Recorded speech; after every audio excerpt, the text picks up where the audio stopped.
All right, so we are back. We're recording. I'm Sitesh, and this is Beyond the Borders podcast. After 2 years of hiatus, I finally got excited about something.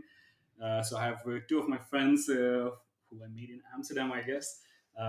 So what happened is I heard like both of these guys went through a transition process earlier this year or last year maybe. They moved from Indian citizenship to Dutch, and that got me like a little bit curious about like maybe should touch upon some topics. Now we have a view from two sides of the things, uh, and that's why I kind of like got interested, like, oh, maybe we should do this. And this is the first time doing in person, so a lot of tooling and stuff to figure out. So kind of curious to how it goes. So why don't we start with like a one quick intro, like give like a 1 minute intro of your life from being born to where you are today, and then we go from there. So I have with me Bhuvan and Rohith. Let's start with Rohith. Okay, always me. Okay, well, thanks, Satish, for having us here. 1 minute intro. Let me see. The clock is ticking. Yeah, it sounds like a give an introduction to an interview, like talk about yourself in like 5 minutes or something. I was born and brought up in India, from a very small town. Like literally, no one knows, even not a lot of Indians know about where I come from. So, spent most of my childhood plus teenage years out there. Did my college in a different city. The city is kind of a stretch to call it. Like it's and then I moved to Bangalore, lived there for 1.5 year, and then I moved to Amsterdam when I was 22. So pretty much all my adult life has been in Amsterdam, and I'm 29 right now. So yeah, Getting old. I think that kind of covers for the 1 minute, right? Yeah, All right. yeah, That's very vague intro, but all right, let's go for that. That's awesome. Go on. Thanks, Adesh, for having us over, and really excited to talk about a lot of things.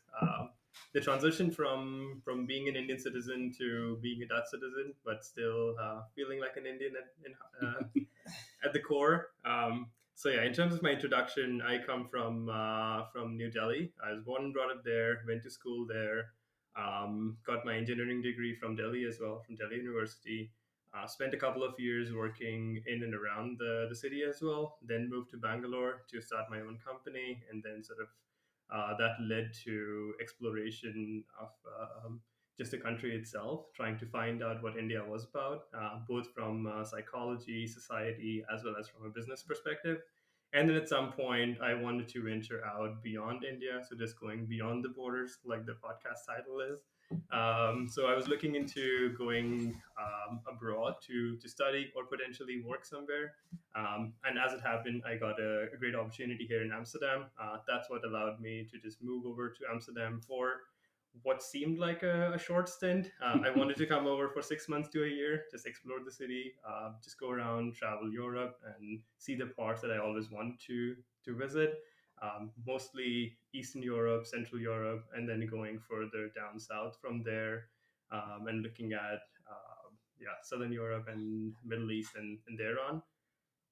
Ended up staying here for much longer than the original 6 months I thought. Now I've been here for 6 years, and happily still in the city. Continue to explore both Europe as well as outside, and always planning for the next vacation, the next destination, and then looking at maybe some longer trip coming in at some point in the future. Nice. okay, that's a better introduction than mine. It's Yes. So you should give some idea. yeah, sure. I'm gonna up my game from now on. we, Yeah, we'll plug your history here yeah. and there. So there are two ways to I think we can go about this. Either go backwards or forwards from start. What do you guys prefer?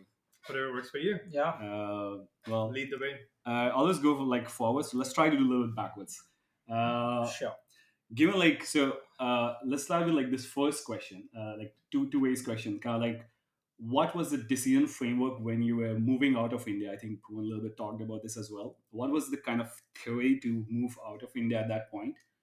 And how satisfied are you with narrative that you had at that point today after like I guess we all kind of moved around. So I moved here in 2017 full time here. I 2016. Yes, yeah, 2016. Yeah, late 2016 as well. yeah. 2016. So we all kind of like 6 to 7 years window. I think mostly based in Amsterdam, in Netherlands. I don't think you guys live in other city as well, right?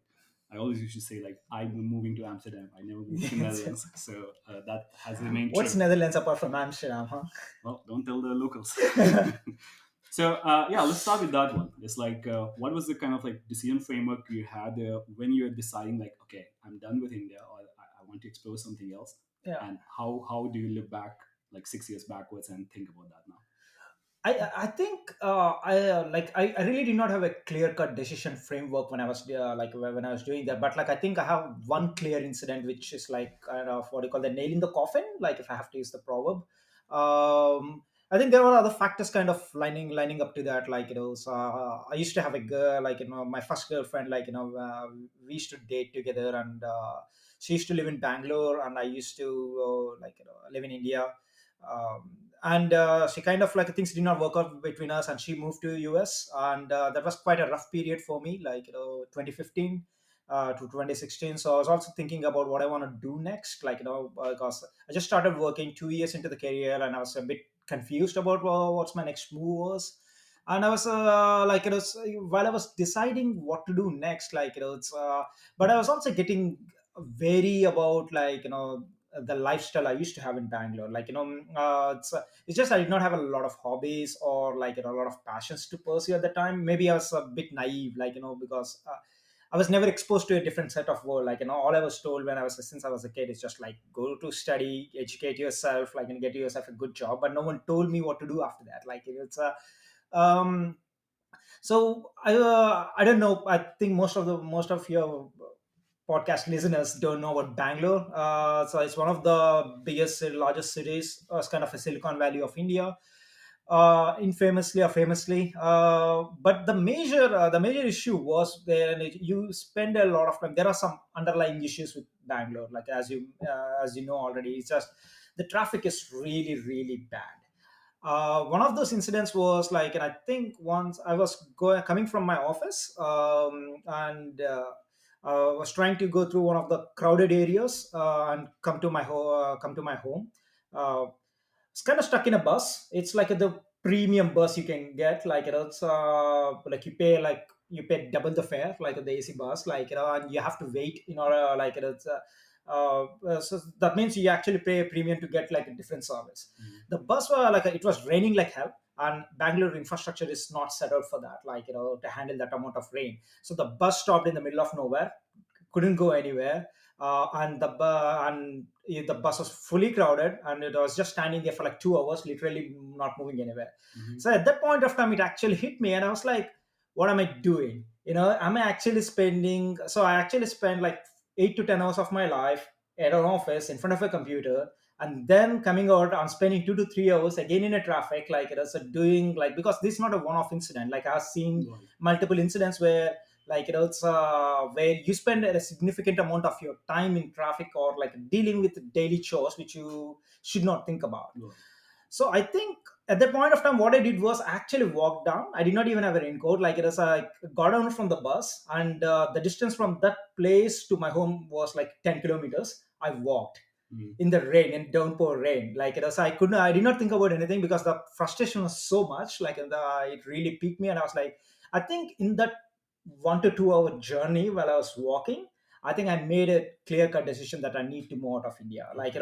I mean, it's just like it sounds like okay, it's a very silly reason to move out of India, but it's just like things kind of added up to that. Mhm. It's Got it. and the moment I came back, and I never learned and in terms of And this is like how many years out of college are you now? I think I was 2 years. 2 years out Yeah, of 2 years college. out of my college. Okay. Yeah, So yeah. very much like quality of life kind of thing that okay, I'm commute and all Yeah, this is just exactly. And it's taking just my soul yeah, away. yeah, exactly. And I also want to it just feel the quality of life, and also I want to explore new things. Sure. And the only thing I know about is what I already have seen. And yeah, it's always a bit scary to go to a new country. But honestly, when a lot of people ask me, I really did not think about it that much at the time, because maybe I was 22. So I did not anticipate a lot of things, like okay, uprooting yourself from moving to a new country. Yeah. Makes sense. Yeah. Makes sense. How about you, Boone? Yeah, so I think this is going to be a a difficult one. In simple terms, it was serendipity. Right. I wasn't looking to move to Amsterdam. I wasn't looking at Europe. It was nowhere even on my map. But one of the things that, or rather, a key decision factor for me every time I make a big step involves looking at essentially three things, right? Um, these three things I call them as my personal levers. One is the amount of cash that I have or I could be making in the future, which is essentially the money lever that you have to unlock things that you could not before. Second one is the experience lever. What do you learn both in terms of professional experience as well as personal experience? And third one being a bit of sort of flexibility lever, which could mean anything from just the flexibility of movement, flexibility of life, the lifestyle, life choices, and so on and so forth. I think after spending a couple of years in India and working full time, you start to realize that your flexibility lever is fairly small. You are mostly responding to what's dealt to you, just like Rohit's experience around traffic. I had a very similar experience around that, both in Delhi as well as Bangalore. That's where I realized that I was dealt the short end of the bargain. And it's not just me, right? I didn't want to single out myself, but Mm-hmm. I was really sort of looking at it selfishly from that perspective. That's not something that I was okay with. Right. A similar sense existed from the money lever perspective as well. You know how much money you can potentially make Mm-hmm. if you have a certain amount of experience and skill, and to a large extent also requires certain kind of personality that can push through a lot of different factors and have a certain amount of resilience. And I knew that my skills were worth much more than what I was getting for that when in India. So I knew that there was an opportunity for me to at least 5x, if not 10x that lever as well. Um, Especially at that point of time, I guess, in exactly, India as well. exactly. It's kind of has changed probably a little bit based on some I people, think Sure, things have sure. changed like quite rapidly especially since on the then. money Yeah, terms. yeah. Exactly. And then the third one being the experience lever as well. Being in India, being an Indian citizen, I think you also recognize the limitations that come with having that passport and needing the visas to travel everywhere. Being able to be in a country like Europe, when you do get the residence permit, that at least opens up all of European countries to you. Yeah. You essentially have 50 more countries that you can go to, 50 more cultures, food styles, and 50 more experiences that you can really come across. So while in India, I was starting to get frustrated with the local situation, and I was looking at what are the options that I had. And just somewhere in the back of my mind, I knew that there was an opportunity for me to go to the US or go to Canada, as a number of my friends did already, and even like family members. So I knew that those opportunities existed. And just for fun, I explored those opportunities, applying to a couple of colleges, which I got through, applying to for a Canadian PR, which I also got, but then never really fully committing to that because I realized that my lever was not going to be long enough from a flexibility perspective if I were to move to those countries without having a certain amount of stability in that move itself. Mm. So there's a certain amount of trust that you need to build in sort of an unknown future, which again, it can work in a lot of cases. Maybe coming from India, it's still good enough. Mm-hmm. But around the same time, I had the opportunity where I started exploring potential move to Amsterdam. And then when I started the conversations, I realized that it was the advantages of moving to Amsterdam far outweighed any of the others, where Mm. I could start exploring my life and having a completely different life experience from the day I land in the city. And that's exactly what happened. The day I land in the city, next week I was already in Belgium. The week after I was in France. The week after I just went to Germany. And that was not the kind of life that I even knew I could have Mm-hmm. at that point in time, but it was suddenly coming to Right. reality. So Right. that was like the biggest thing that really happened to me. And when I could see the life sort of changing permanently for me and the life course sort of changing permanently, I knew that was the right time for me to commit to staying in Amsterdam for long enough. And that's where the decision moved from being here for about 6 months Right. to actually committing for a long enough stay in the country. Right. I'll say a little bit about myself as well. But do you guys had traveled outside India until you moved? Uh, Outside, no, no. This is the first time I First actually came. time First, my go to, international flight was like actually I'm coming for moving an here. Yeah, exactly. Okay. It's coming to not moving here because I came for Some. the interview to I'm ready to Amsterdam. move Like it's basically. a yeah, Yeah, yeah, yeah. yeah. How about you? I traveled to Thailand Yeah. before coming to India because I was living in Bangalore, so Thailand was a short hop away. And of course, there were like other trips planned as well in within like Southeast Asia. But before they could happen, I ended up moving to Amsterdam, and I kind of just like dropped those plans. But that Okay. was the so Amsterdam was essentially the second place that I moved to, or at Interesting. least saw. Yeah, kind of like similar as well. I think I was just thinking about this as well. Like kind of like so around 2016, I was also doing a little bit start. I took a gap year in 2016 to do some startup stuff. So with another two of my friends, I was doing a thing in Bangalore. I think I only lived there for 6 months. Until then, I lived in Mumbai and other places. And we flew to like San Francisco first time in May 2016, I think, and it really blew my mind how much different the reality was. I thought like I'm kind of well-read person. I watch a lot of stuff. I was like, I get it. Like it's slightly different. How much? But I remember like very clear realization. The moment I stepped out of airport, it's just the feeling that I felt like I'm in simulation now. Like it sounds funny, Sure. but Yeah, it yeah. just Sure, the totally. lighting was different. Yeah, yeah, The yeah. sun is at a different latitude, and just that much basically. As I was walking, I was like, oh wow, this is like real simulation. So now I feel like, oh, all those games that I saw, those were actually real. They never felt real when I was like playing them in there. It's like, where do you get these kind of graphics? But I'm like, okay, so that was kind of like the whole unraveling for me style. It's like, okay, that seems like there's a lot to life Right. experience than Sure. what I thought I knew. I was like, oh, you make a little bit extra money, you make, and so that was a kind of like the big lever as well. And the second was like because we were doing startup and around 2015, 16, it was just like we are doing B2B kind of like stuff, and you just can't sell to businesses in India. Like it's very hard, very cheap. And I could see like, okay, anything you are going to, so there are like two kind of things you can do, right? You can either have something, it's like globalization versus technology access. Like, something is working, like what happens Mhm. in rocket internet and stuff. Like, okay, this works in US, Europe, let's just do it. And there are other things like, okay, it's not done. Can you make a new vertical of that? And I was like, this is not going to happen in India anytime soon. Like it might take 10 years at least to get there. I was might be slightly wrong because Geo just kicked in 2016 and it has like this moved the needle. But at that point, I thought like it will take 20, 30 years to get there.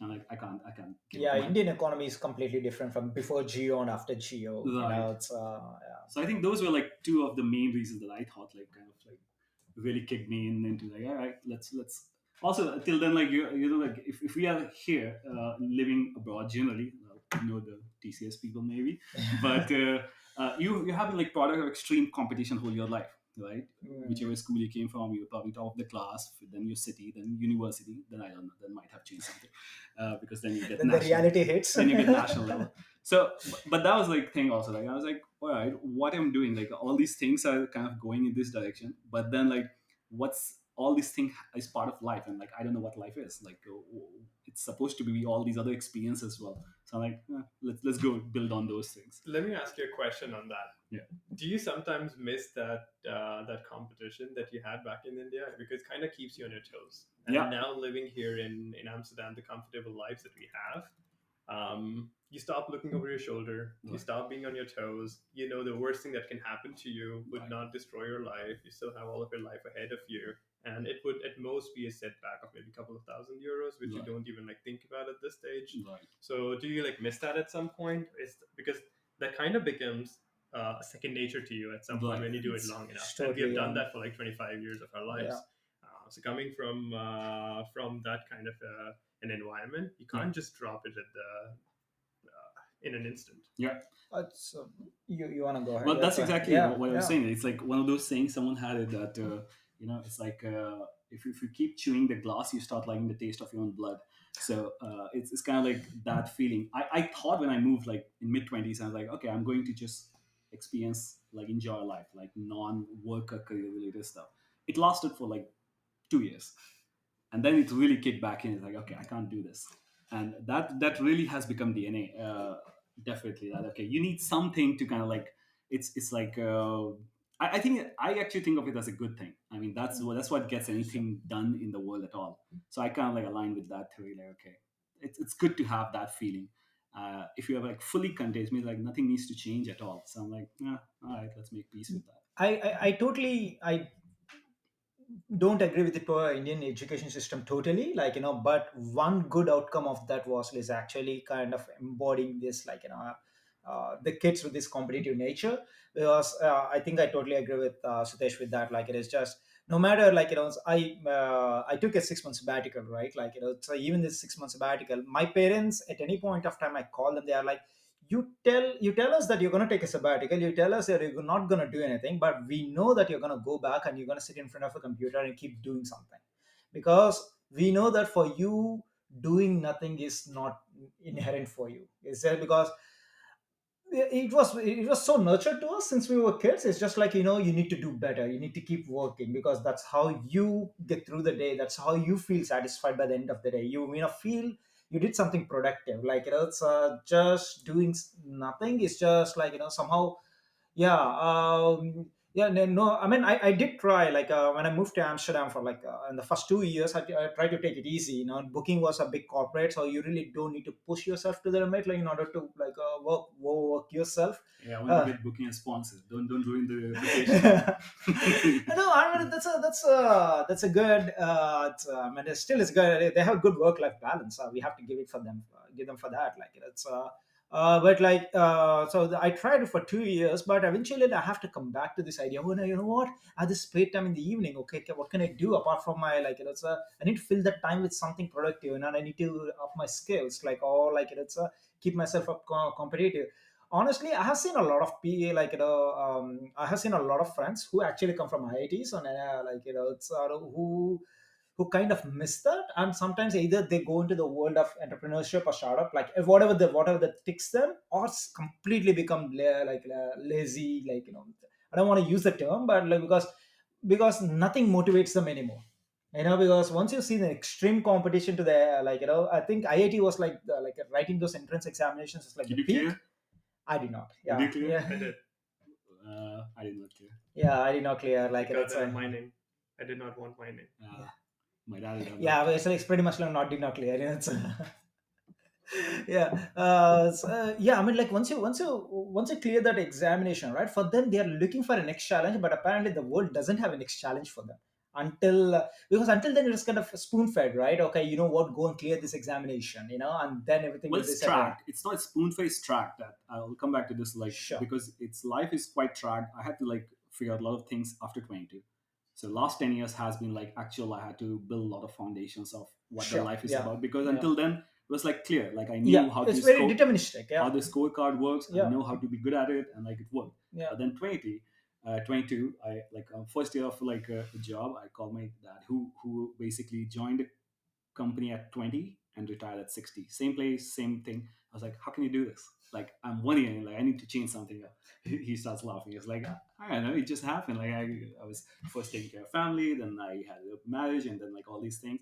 And they never thought about this thing, right? So we are a little bit luxurious generation that we had a Yeah. time to think about this. I think you're both like sort of indicating at the same thing, which Right, is like a little bit of competition is good. So, right, which is why I kind of don't agree with your phrase of chewing the glass and liking the smell of your own blood. right, But there's a biological concept in this one, right? So there's something called hormesis, which essentially means if you have just enough of a poison, you actually build enough of right. Strength. Yeah. antidotes against So that. And vaccine theory, I guess, right? vaccine theory Right, essentially, like that's how the concept that vaccines work. It's the same right, concept that you go to the gym and you train a muscle until the muscle breaks right, down, and then you come back home, you recover, but you don't want to overtrain, you don't want to break it completely. right, And I think that's the idea, that you push it just hard enough. And it's exactly the same concept that goes into game designs as well. You right. don't want games to be too easy, you don't want them to be too difficult either, but you want it to be achievably hard, where someone has to keep up and keep trying again and again, Yeah, but then eventually succeed in order to get to that next step.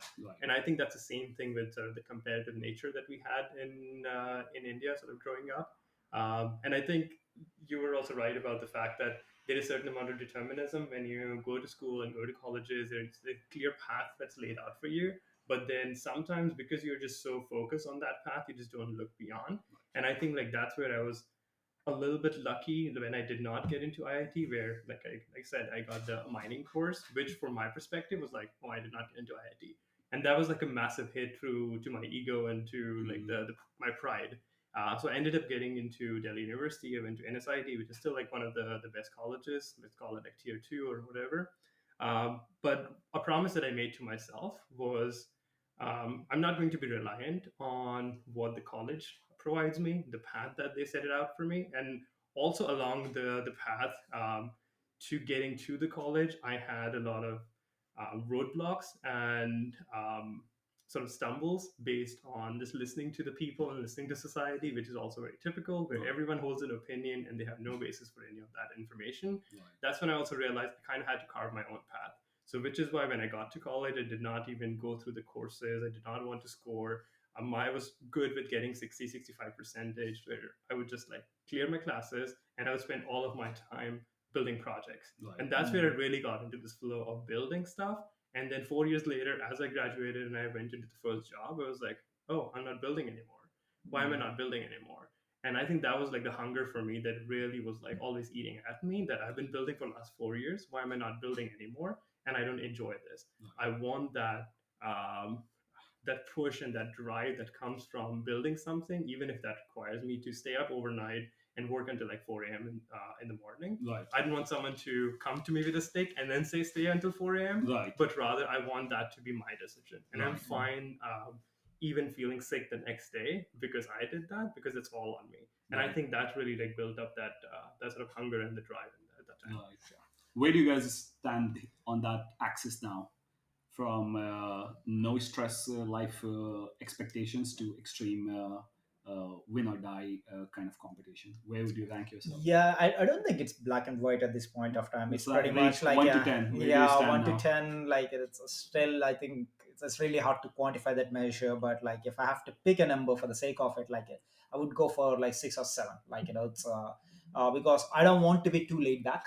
That never works for me. But I also don't want to have a die situation, because like it's just a work that it consumes your life. Like and you really don't have. So for me, it's more like so like pick something which you're really passionate about, and I think I'm fortunate enough to figure out what I really want at this point of time, and I keep pursuing things in that direction. Like it's and whatever it may be, like it may take some time, but like I can keep pursuing it. So I'm quite happy that the nurture which I had in my early development, like, and I still have the fire in me, and I still keep me going. But at any point of time, I really don't want to push it to a level where it really consumes me completely. Like it's I don't want to I don't want to properly burn out from and say, what, because the major fear I have for that was, if I actually burn out, I'm afraid that I'm going to stop loving what I actually do.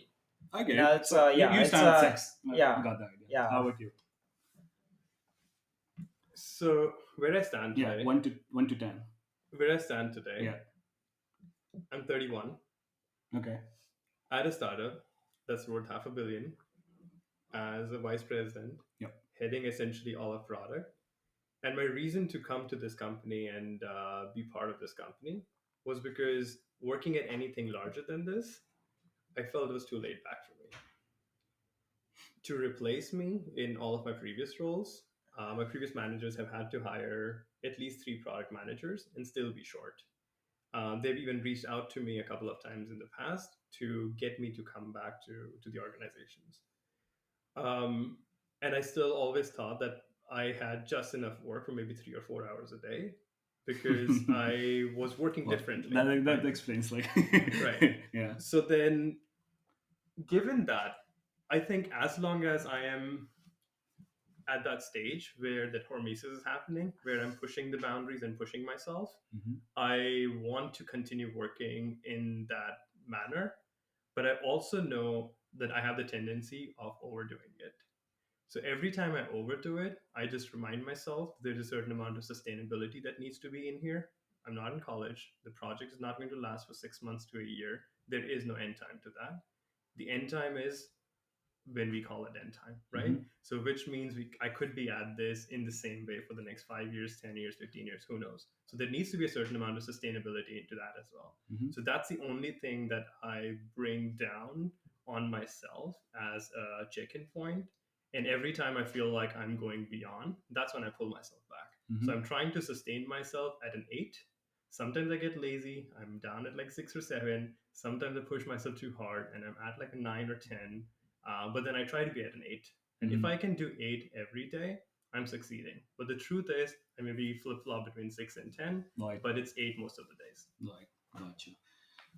It's interesting. So because like we were talking about where does this comes from? Like I always have like a lot of debates about this thing about nature versus nurture. Like how much are you born with versus how much like whatever you early childhood or the growth period, whatever your circumstances are, that's what shaped you, and you can't change it.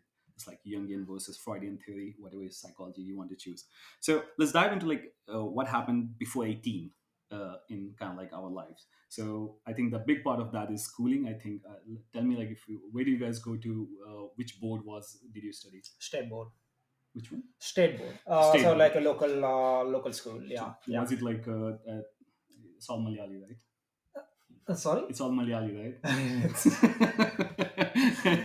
so by the way, Sitesh is trying to make a joke that all South Indians all speak the same language. Like Yeah. it's being offensive. By the way, it's But you went to Telugu school. yeah, So Telugu medium. so No, actually, I had some English medium. Like so since I was from sixth standard, I started to learn English. Like okay. a bit, but like my English was pretty bad until I went to college. Yeah, Okay. So yeah. I'll give a rundown of like typically how Indian school system works. So I guess most people have some these days nursery and stuff until 6. I guess Mhm. from 6 to 16 you have 10 years of schooling. Then there's a 2 years period that was typical that I knew that you go 16 to 18 in a different either college or there are these plus two we call it 10 plus two Mhm. things, and then you typically go to university, which we went to 4 years of college and then don't know what to do in life. So that's what happened. So I went to basically state board as well Mhm. in Hindi medium. So till 16, I studied everything in Hindi except English. But I was clear, like, because I saw like so many people really struggle after that. I was like very prepared, like, okay, I have to be kind of bilingual level on this How thing. did you learn English then? I just made it a primary focus. Everything I read, I kind of looked up the vocabulary and dictionary and everything. I watched English movies, man. My dad used to watch a lot of English movies Where in TV. I Yeah, had like one it's channel, yeah. No, my dad like TV and apparently like Doordarshan. say he has like this HBO. HBO used to come and he used to watch. HBO. Wow, that's some fancy TV, man. Yeah, no, it's not. Well, at Sounds that like a time, no. It's not fancy. When apparently somehow it was available at the time. Like it's just one. It's the only English channel it used to be available, and they used to play all these movies, and I used to watch them, and I was like, oh, that is really cool. That accent, I should be able to speak like that. Like it's I yeah. did that after 18. So accent part Okay. have to Yeah. happen after 18. Yeah. So that's a typical school system, right? So I was still 16 Hindi medium, then went to this thing called DAV. That's like 2 years of that. That was the first English, and then co-ed as well. So I was in all boys school till 16. Then I discovered new species called female. That was quite exciting experience during those 2 years. And then basically went to college to study computer science because I had a senior I really respected. I knew there's somehow good money involved in there. That's all I knew about this. I had never programmed a computer until 18, until I got into computer science. I never touched a computer until But I I was knew 18. at the So end of that yeah. 4 year, I'll make good money. Yeah. That much I knew. So That's that a, was a that's very a, that's a, practical choice how I went through. So throughout the schooling, I think I was top 3 rank always. Then plus two also, I was second rank of first rank afterwards. And then college, I gave up. It's like I first 2 semesters I was like keeping up, and then suddenly like I had love of physics and maths a lot. I used to just work on those problems till 18 freely. But something changed in college. They just became very memory oriented. You mm, just had to remember a lot more theory and stuff. So I basically like gave up and joined this programming club, ACM, which saved me everywhere. sure. Yeah. Yeah. So that's kind of like school. All right. So yeah, that was the school system summary basically. How was your schooling? I think pretty much similar. Like, and it doesn't matter where you come from. Like, it's I think I was top of my class. Like, until I was 10th standard. Like, on the 10 plus two, and I guess the top three. And then the university happened. Because like in the university, it's just like it's just you're surrounded by so many smart people. It's really hard to be on the top. Like, unless you really focus on that. That's when I actually got my computer. The reason I chose computer science is just because like someone told me it contains like it has more math compared to any other in a subject, and I only had two choices: either I have to be civil engineering or computer science. So the choice became very obvious, and I really don't want building, I was not never interested into building things, it's building houses and stuff, that never intrigued me. So yeah, I don't think, yeah, because I don't know which part of the country you come from. It really doesn't matter, but I think I would like to hear Bhuvan's opinion, because you and me, we went to university in a very tier 2 or slash tier 3 city, but Bhuvan studied in, metropolitan city. Do you think, because the thing was, even though we were studying in a, like a deemed university like yours, but our experience was quite limited in terms of the social exposure was limited, because that impacts a lot. Studying in Warangal is different from studying in Hyderabad or Bangalore or Delhi. So do you think that played a role in your, the 18 to 22, like the living in Delhi, or being brought up in Delhi? So I I went to school. I went to a Catholic school, Central Board, and the reason why I went to Catholic school was because my parents wanted me to bilingual as I was a kid. I was never good at school because I was the kid who would sit by the window and look outside the entire day. That was my way of getting through school. And as it happened, also maybe it had something to do with the school itself. Maybe because it was a Catholic school, maybe it was just the part of the schooling system there. Everything was rote learning. Hmm. So they would expect you to just go through a set of questions and answers. That's what they would teach day in and day out. And then they would want you to come back in the exams, give the best responses, and then pass the exams. So I hated school every day of the week. And I would study for half a day before each of the exams. And not trying to be cool or sound cool or anything like that, but I would find pleasure in just being out on the streets, playing with my friends who were going to Hindi medium schools. So that's why my English was not to the same level as maybe a true bilingual person would, but my foundations were there. And then I would just go back home, still be thinking about that I could be outside, I could be playing cricket, I could be playing hide and seek, whatever it is, just sign me up. I was playing everything, but I was always out. And then I would be somewhere in the top 10. That was good enough for me. Never want to be in top, never want to be top three. My brother, on the other hand, he was always top of his class. I would look at him a little bit envious, but then I was like, I would rather just look outside the window. At some point, I ended up changing schools. That's Went outside the to window, man. So, it's just limited by your imagination. yeah. Then I went to another school after eighth standard. That's where the this mode of education changed a little bit. This school was known for education, where it was a bit more diverse from an economic standpoint. So I was coming from a more lower middle class, but still middle class. There were tons of people there, rich people, rich people's kids, and extremely poor people's kids. So I got a lot more exposure from that perspective. But the teaching style was the teachers would actually go over what's relevant, what's important. That's where, for the first time, I picked up interest in history. I picked up interest in science. I picked up interest in mathematics. Next 4 years were defined by that experience that I had just landing in a new class, in a new place, in a different education system. And suddenly I was top three of the class. At some point, I participated in science Olympiads, topped the school, went to math Olympiads, topped the school. Principal invites me over. She's like, no one has ever done this in our school. What did you do? I'm like, I don't know. Just listen to what the teachers say in You the looked class inside the window. for a change. So that's how it sort of came about. In terms of getting broader exposure, being in Delhi, I would say in college, I tried to push myself as much as possible to get that exposure. At one point, I wanted to go to Triple IT Hyderabad. Did not do that because my parents thought that I was too shielded as a kid, so I would not survive there. The closest one I could have gone to was Triple ID Allahabad. So they're like, "Do you want to go there?" We went to check out the college. I was like, "Hell no!" So let's stay in Delhi, but then let me get as much exposure as I can get in the city. But I was always limited by um, money. Mm. My parents coming from the lower middle class family, everything you do costs money, and they Mhm. could not afford to have additional disposable income that I could take and then go do something. So at some point, I think even in my first year of college, I started side jobs. I discovered the internet. I discovered the power of internet. Started copywriting. Started doing just like small odd jobs on the internet, and started making some cash on the side. Then went to my first internship, physical in-person internship, made some more money there. Then second internship, I was the guy who was doing the most projects in school, in college, but then at the same time also doing the most internships as well. At the end of it, I was doing all the internships to make money, and then doing the projects to spend all of that money, and then that got me the most amount of exposure. So it's not like the true metropolitan exposure that you might expect, but that was something that was keeping me sane at that time. But this is already, by the way, this is way outside, like, I think probably both of our experiences, right? I think this is kind of like the what your surroundings impact you.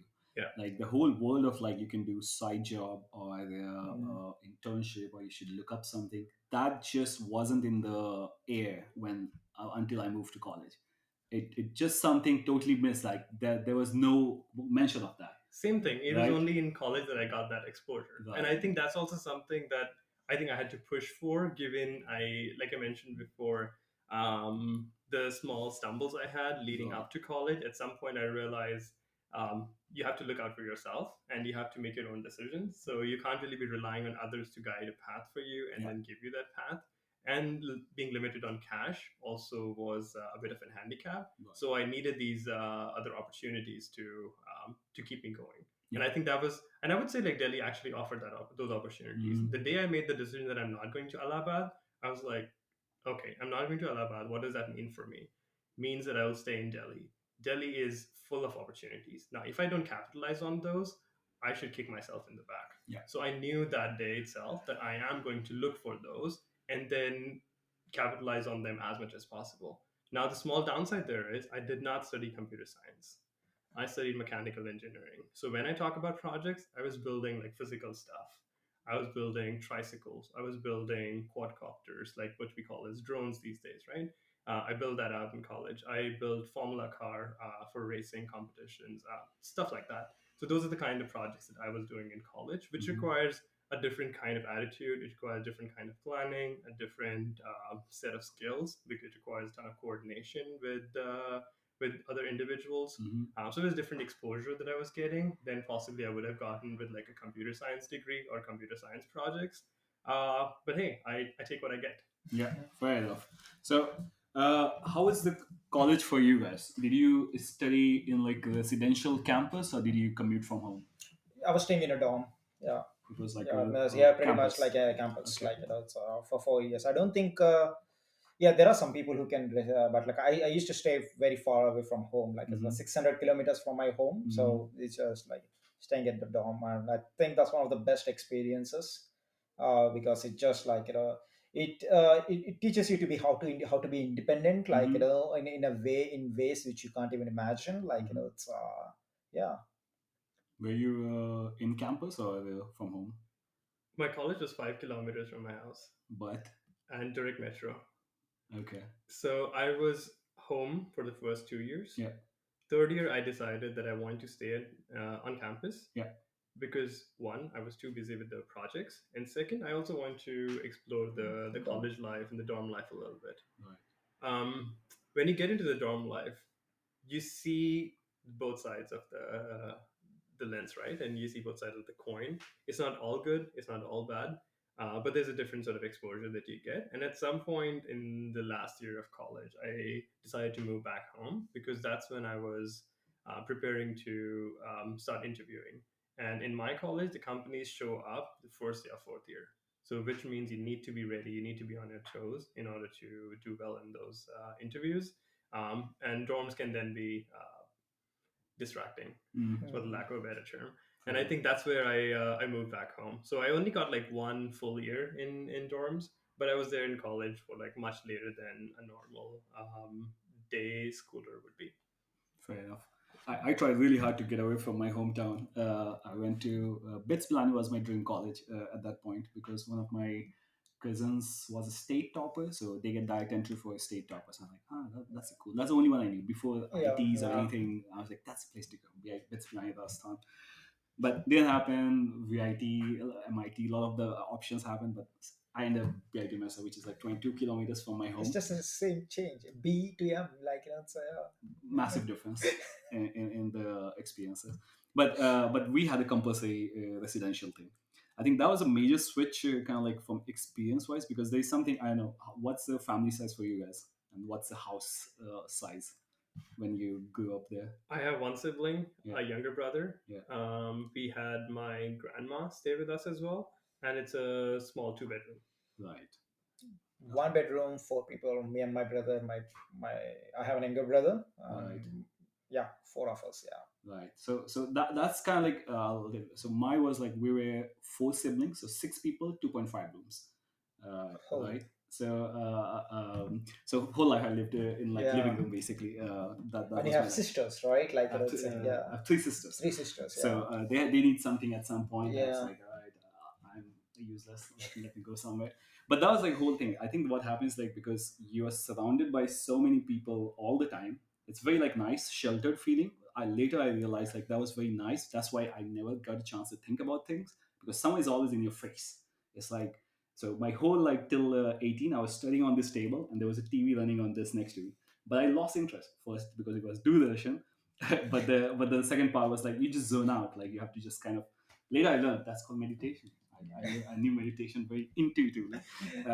So I think we are using a lot of terms which are very Indian specific. People who doesn't know a lot they of will Indian google culture, it. they have to Google. Yeah. So but that was the thing I think because in college that forced campus life kind of switched from this multi people in room situation to we had like a single room situation. Like I didn't have any roommates in my college from day one. So that was like really haunting for first week and I'm like wow this is new. But that gives you like a space to kind of like think about all kinds of things and stuff. So I think that's what the reason like oh now I have a reason to think about things. So that was a major change for me at least to kind of like okay why do we do this thing again, like Mm. okay so now we can think about that thing. uh, when was that moment for you guys?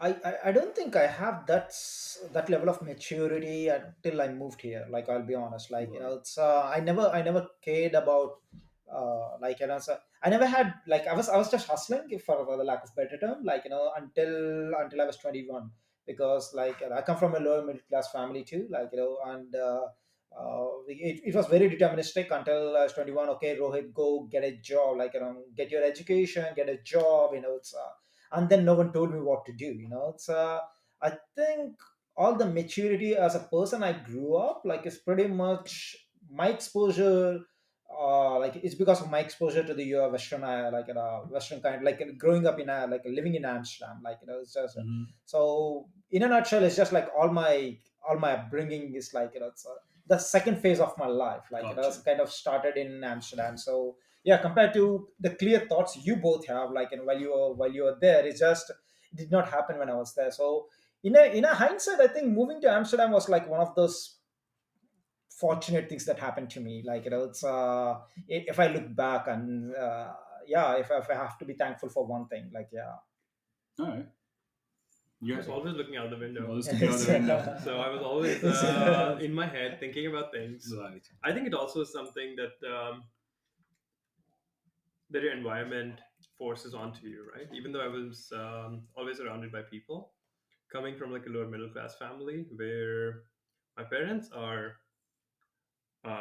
they're amazing, by the way. I mean, the kind of support that I have from my parents and how far they have allowed me and enabled me to come, I think that's already quite amazing. But in terms of their personalities, they're true Punjabis. What that means is they're extremely emotional. Mm. So a lot of times you would see them fighting, you would see them shouting. So being loud and shouting was a known thing. It was such a known thing that everyone on my street knew when my dad was coming home Mm-hmm. because he would be on his phone and he would be like talking so loudly that you Mm-hmm. can hear him two streets away. Right. Everyone would know that he's coming. And then as long as he's home, whatever he's doing, he's always talking, he's always just being loud, picking up phone calls at like 11:30 p.m. That was like what was happening. And because they're so emotional and loud and just like out there, the kids growing up, they kind of don't have any space left for themselves. And when I say space, I don't mean it physically, but I mean like emotionally and sort of from the perspective that you don't feel like you can fit there. Yeah. There is just no place for you. or you become the kind of personality that you push through and you become the same person. You Right. get one of those two responses. Yeah. And I realized that with me and my brother, I think we both became the kind of people who became very fluid, where we realized there is no space. So we became sort of just like posters on the wall as long as we were home. But when we would step out, that's where we would start to feel a bit more at ease because we could breathe again. We could feel the world again. So I think that gave us like a lot of time to think, both Mm. at home and outside. But that also made me someone who is a bit more sort of heady and always thinking about stuff. And I would not say I'm meditating. I think that's pretty far from it. Mostly it's anxious feelings, but it also allows me to try to think about what comes next. What's the next thing that I could be doing? Always reflecting on the past and thinking about the future. That's the mode that I sort of always exist in. Mm. So, which is why it wasn't really new for me living by myself. When I started living by myself, again, I was glad that I had this space, and I love silence, which is why I love being in nature. Every time I look for an apartment, the most important thing for me is to get away from the street. I could never live on a street. Like the, I just cannot do that. Well, this is empty street. It reminds me of home, you know. So Gotcha. that's the kind of yeah, place that I am coming from. So I think from that perspective, again, coming over to even Amsterdam, it did not really feel like a massive change from that perspective. If anything, it just gave me the opportunity to shine a little bit more, you know, Mhm. just take up more space than you have. And today, even today, like naturally, when I get tired, you know, that's when your real side comes out in some sense, which is the side of just again being a poster on the wall. Mhm. And you have to remind yourself you can take up space. It's okay. You can't just be here. You can be present. Mhm. And I think that takes a bit of effort sometimes. And the first time I really started enforcing myself was again when I graduated. I moved out and I was living with my friends, got the first job, and on purpose I was living not with my parents, even though my job was like 30 kilometers away, which is reasonable in Delhi, and you can sort of traverse up and down every day. I decided to live right by my office because I wanted to live by myself. Mhm. And that space that when I had, I knew that from today on, I want to be a different person. The person who's not the poster on a wall, but someone who drives people around him. And I think that was that moment of change for me, really. Would you say like what was the ambition or if you look from your parents' point of view, let's get into parents a little bit because that's a problem always, right? Everyone has the thing. Uh, what was their dream for you to become when you grow up? Oh, my mom dreamt of me being a school teacher. Right. Yeah, that's how, because she didn't know, because my parents are both illiterates, like Right. they did not get an education, and considering they grew up in a very small town, like, and my mom thought, like, all I wanted for my kids to be school teachers, like government school teacher, like, it's yeah. So for her, like, she took anything apart from that, like I say, she was like, what, anything better than that, like, I'll just take it, like, it's so yeah. When you say illiterate, did they go to school at all? No, my mom did not even go to school. Like, so, Wow. like she went to school until fourth standard. Oh, that's another. I mean, it's kind of a classic patriarchy system, because my grandma has, like, nine, five, or like, no, wait a minute, three daughters and five sons, Yeah. and then apparently, like, she needed house help, like, and because she have to manage, so they have to make choices between whether to send the sons to school or the I daughters to see. school, I see. despite my mom being smartest in the like in the bunch of those kids, like, Mhm. but they send the sons to schools, and hence she has to drop out when she was in the third standard or fourth standard, so yeah. Okay. Fair enough. Yeah, my dad went to school until 10th standard, and then yeah, he's not as smart, like, he just dropped out and he decided to pursue a trade, so yeah. Gotcha. What does your dad do? So my dad is a hydraulic mechanic, like, and what I mean by that is, like, if you see excavators, like the one which are used to the heavy machinery, Hmm. To dig like, up roads. yeah, exactly. It's all the stuff he kind of repairs those engines, like, Okay. it's a trade he learned while going to a trade It's school, quite when technical. yeah, it's quite technical, like, oh yeah, he's like yeah, he spent a lot of time, and Okay. he actually developed a skill, and he worked on that for last 20 years, like, Right. yeah, he's pretty good at that, like, yeah. Okay. Yeah. What I've was not it? I've Was not yours? heard that word in a while before. Which one? Yeah, illiterate. Yeah. Oh, really? No one uses that anymore. Right. Yeah. It's probably might be offensive word. Yeah, I think so Though. too. But it's fine for him. He can use He's it. he, Oh well, He's it's a talking about fact, his right? parents. It's a fact, right? Like it's depends on how you define illiterate, right? Like it's yeah, my mom is illiterate by the definition, we are but not like in PC zone. It's fine. it's I get it. I get it. What was your parents' Yeah, so my top ambition for you? I know about top ambition. I think my mom wanted me to be a doctor, Okay. Well, Indian mom. got it. And she could not be a doctor herself. She Right. dropped out from her last year of master's to Okay. get married Yeah. because her father, my grandfather, asked her to finish up, wrap up the education right now, whatever it takes, to go get married. So then she got a bachelor degree. She was in first year of her master's, and that's when she dropped out. My father, he's fairly entrepreneurial. My grandfather had a store, small business. We come from a land of sort of small businesses. My father had the same thing. He had a small business as well, but he was fairly ambitious. He always wanted the business to be huge. Mm-hmm. He just did not know how to do that. Mm. And he always thought that the way to do that is to get more managers in some sense, right? And the Yeah. managers that you can rely on, Yeah. which is where he looks at the kids, Yeah. especially the older one. I see. And me being the older one, he always wanted me to join his business and help grow his small business, which is literally very small. Yeah. It's him, maybe a couple of helpers. Uh-huh. And his ambition was that if we do it together, maybe we can grow it to 10 more people helping us out. Mhm. And then we can have a larger store, showroom, whatnot, so that I could sit on the store and he can go out and market and look at distribution and whatnot. Had the right theory. Yeah, the right theory, and it works, right? It's Yeah. not new. In India, that's a scalable business model, Yeah. and that has been replicated a number of times. It just did not align with what I wanted to do with my life. Right. Even when I was fairly young, I would say I think I was 11. That was the first time he left the store to me, where he would go home to go for lunch. Siesta. No, just for Yeah. lunch. Just Sometimes those lunches will turn into siestas. Most And of the then time. he would ask me to just go sit at the store and make sure everything was in order. Yeah. What that meant was mostly looking over the helpers and sometimes even just paying attention to the customers that are coming in. Mm-hmm. I still remember, I think I was 12. That's when I made my first sale. Because by now I was already listening to my dad selling to multiple people every day. So I was listening to him for like a year and a half. And I basically had the sales pitch in my head. Mm-hmm. The next time a customer came in, my dad had like clear suggestion. He said, as soon as you see someone come in, you can just take down their number and send them away.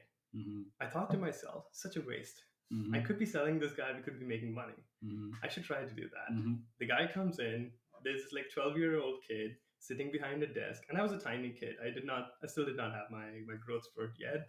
And I pitched to the guy. I gave him like all the details of how do you choose the best refrigerator and how do you choose it from all the different options that are out there, the sizes, the condition, the capacity and whatnot. I just went through the whole list of them and also the cost, how much discount he can get and things like that. The guy got so impressed, he instantly gave the order and then he was like, I'm happy that you were able to explain. Here's my phone number, send it over, and here's my address.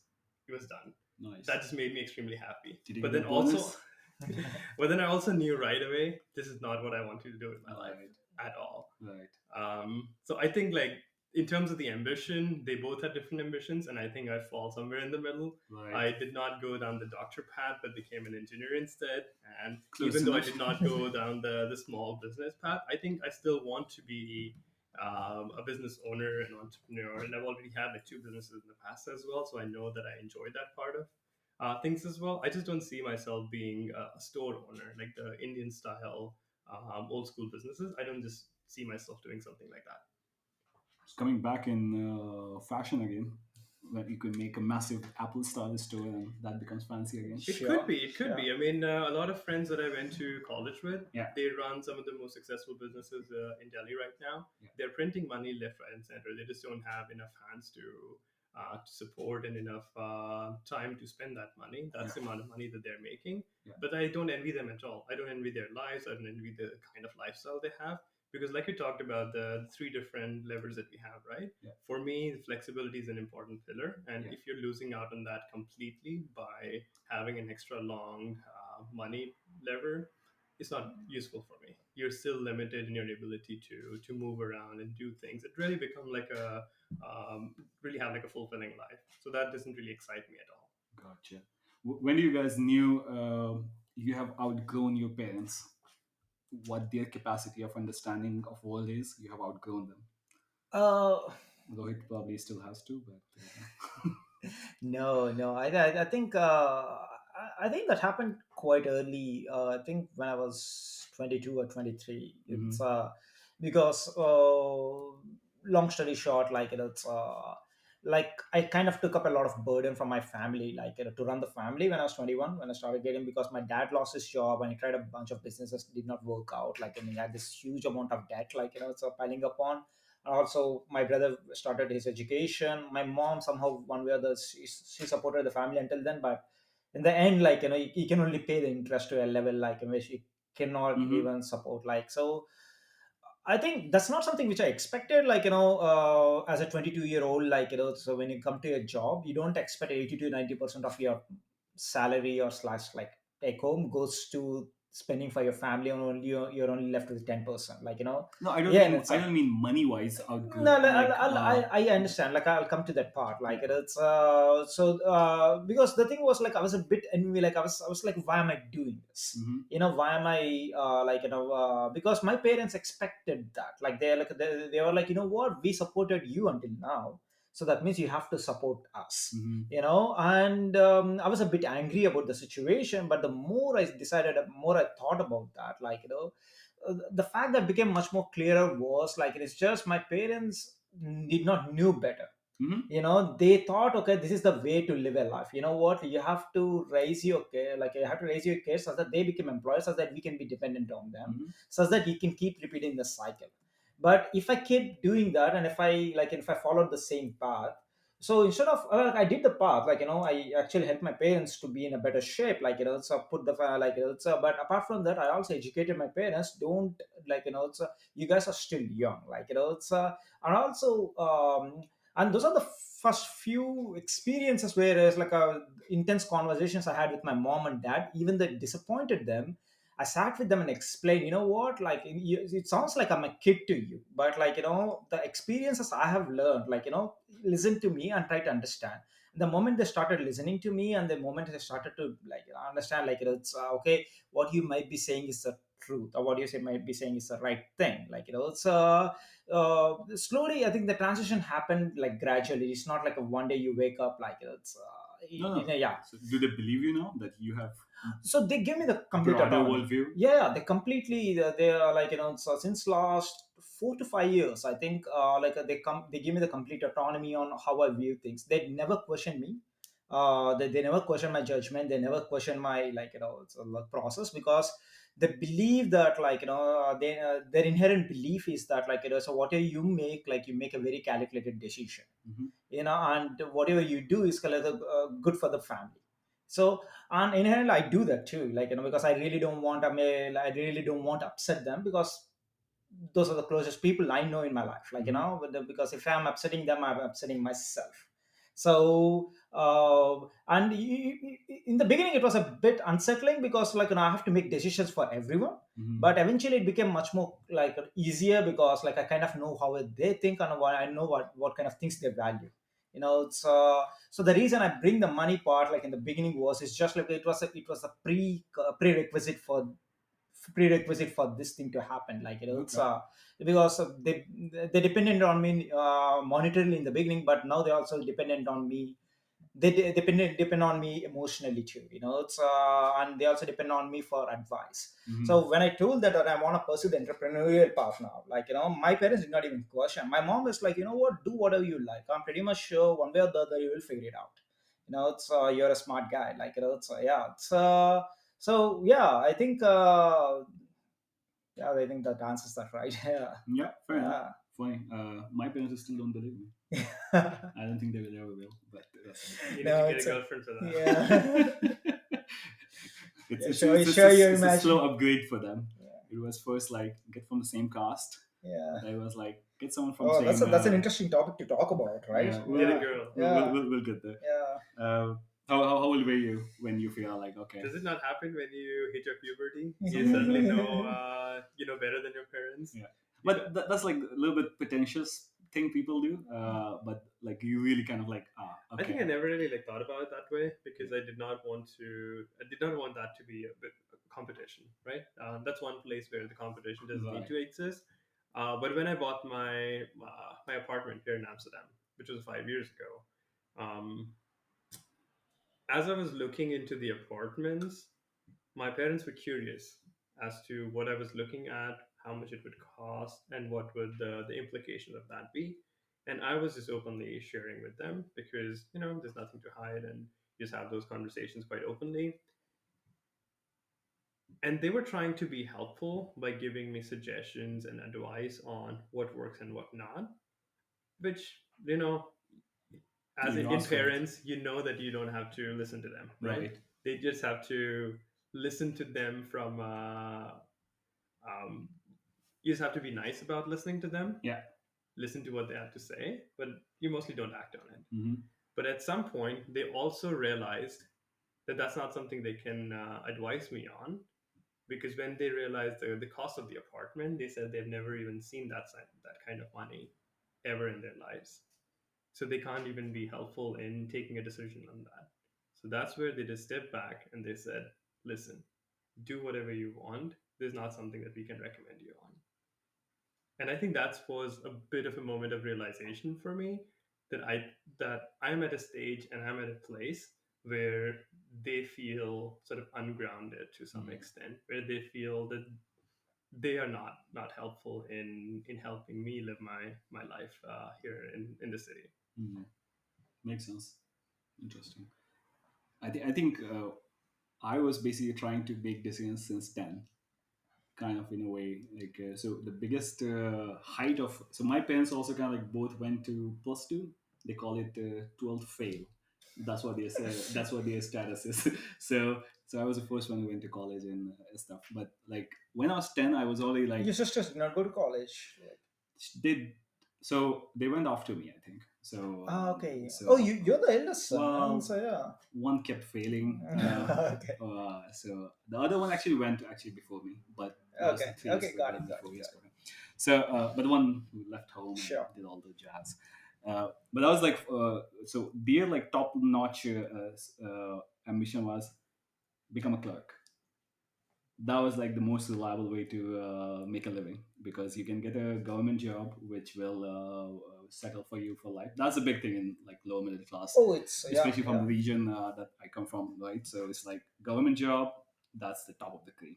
Even when I was making like style like first year, like I'm making 10, 20 times higher than this, they're like, oh, what's the point of all this? It's like, just get a real job. I'm like, come And on, they man. were right.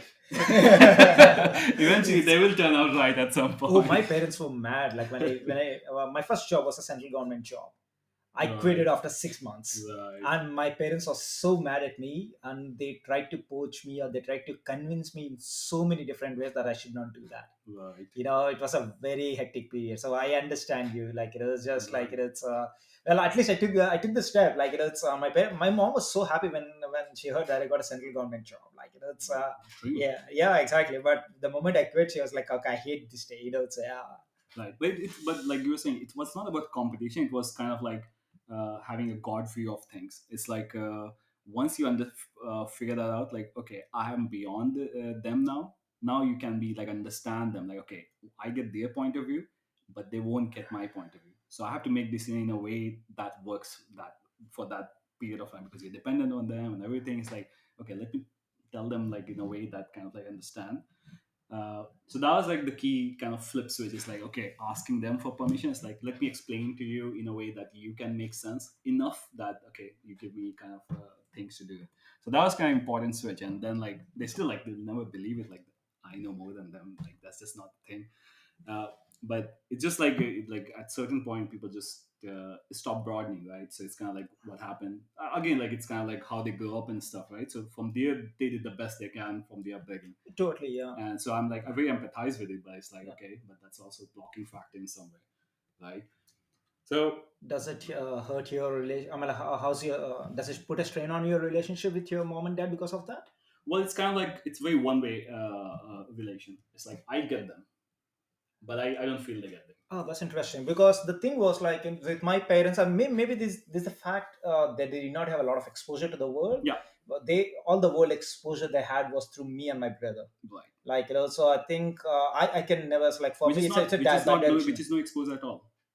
You need to go where it's not a trustworthy environment for you to start exploring. If you know it's already trusting environment, then it doesn't give you any experience. That's what Sure, my sure. feeling Yeah, was. okay, okay. Yeah, then that might be Like a you good have to point. put Yeah. yourself at a risk where you might be on the other side of the trust. That's when you learn from these things. If you because Do I it's really like want that for my parents at this point of no, time? probably Yeah, not. But exactly. that's how you Yeah, learn. Like yeah, that's why exactly. I get that. I get that. Yeah. so that's very hard to do. Like a kind of like it's like reading through books versus going and doing those things, active Yeah, well, versus like passive. coming back to your circling back to your point, like that, it's like my parents will never think at this point of time, like that they know better than us. Like it's they give a lot of like I think that's something they give a lot of autonomy for my me and my brother, and they really when they mean it, like when they say that what, like you guys can handle this from here, they really do mean it. Right. It's so I think they never had that ego complex, like what, like we know better than you at any point of time. Like it's just Okay. I'm fortunate to have that. Like That's it's nice. yeah. When do they not give you autonomy? When do they not give man? Seems like I you're mean, it's taking a lot of you're giving a lot of credit to them. They always give you authority to make, but I think you have a different definition of what they gave you authority or not. no. I think pretty much like I really don't think I have to compromise at any point of time in my life because of my parents told me not to. So far, but they've been adamant on the whole idea of getting married. It's coming back to that, like I know with your sarcastic smile, I know where you're going with that. Like it's I mean, of course, like they always have that, right? Like it's Right. oh my god, Rohit, it would be nice if you get married to a girl from our, like the one who speaks your language. Like it's but my mom on the other side again, like she's trying to understand, and my brother is already experimenting with that. Like he took his He's visiting with the friend. no, Yeah, yeah. yeah. Then he took his girlfriend to India, and the girl lived with my family for like a week. So he's kind of experimenting with the idea, like it's so basically he's pulling over, like he's tuning them slowly, like to a world that okay, I like it's get used to with the idea that your what do you call that sas bahu, like it's the one who the Daughter-in-law. daughter-in-laws won't speak the same language or who doesn't even look like you, so yeah. How do you think of like so last thing on parents maybe what's your like role model for relations now? Do you still think like you have a lot of things that was built from looking at your parents that you are kind of wired now even though you have all this experience and stuff? How do you look at purpose of relationship? Bhuvan, go this time. I think your upbringing defines a lot of your relationships, even in the future, consciously or subconsciously. The way you look at them and the way sort of you approach it. And I try to be fairly analytical, or rather, I try to build up on everything I do with certain principles that I understand as the basis for those factors, for those relationships. And I still realize that I end up skewing more towards my defaults, especially when you give it like long enough time, right? Mm-hmm. And I think there's a saying, I think this is like a Navy SEAL saying, that you don't rise up to your level of expectations when you're in the war, but fall down to the Mm-hmm. level of your practice. That's essentially how sort of a relationship end up being when you give it long enough time. To a large extent, my parents gave me and my brother unconditional love. So that's why I don't really try to compete with them, be envious, or anything like that, because those are sort of decision factors on how we're living our lives and how we're making certain decisions. But that's outside of how my relationship with my parents is. I try to keep those two separate. So even when I go home, I know that for 3 days, everything would be really pretty. We'll all be very happy that we've seen each other. We'll hug each other out, sit down together, and have like endless conversations. And fourth day, reality would hit. Mm-hmm. And my dad would start talking about things that he does not like about my life. Mm-hmm. We will fight. And fifth day, I would leave the house and I would go travel India. Right. That happens every time. Right. Every time I go home. Right. So I think the relationships themselves are very well sort of defined in sort of the structured manner, um, based on what I've seen in my family.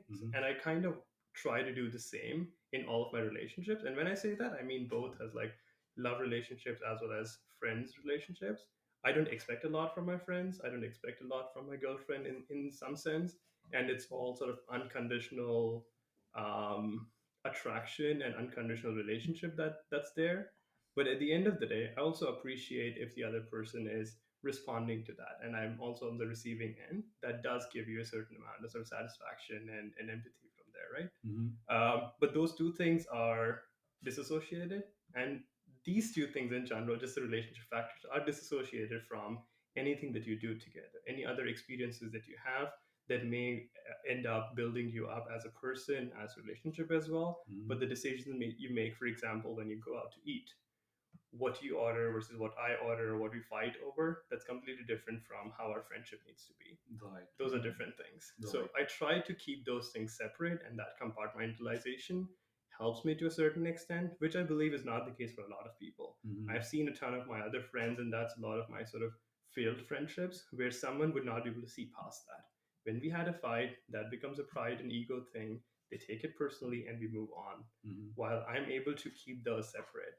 And maybe because of that, a lot of my friends used to call me like a politician, because I would just never take up fights with people. Because even if the fight is happening, I'm like, okay, the fight is on this and this particular decision. We are not able to agree. Let's agree to disagree, but we're still friends. No problems, right?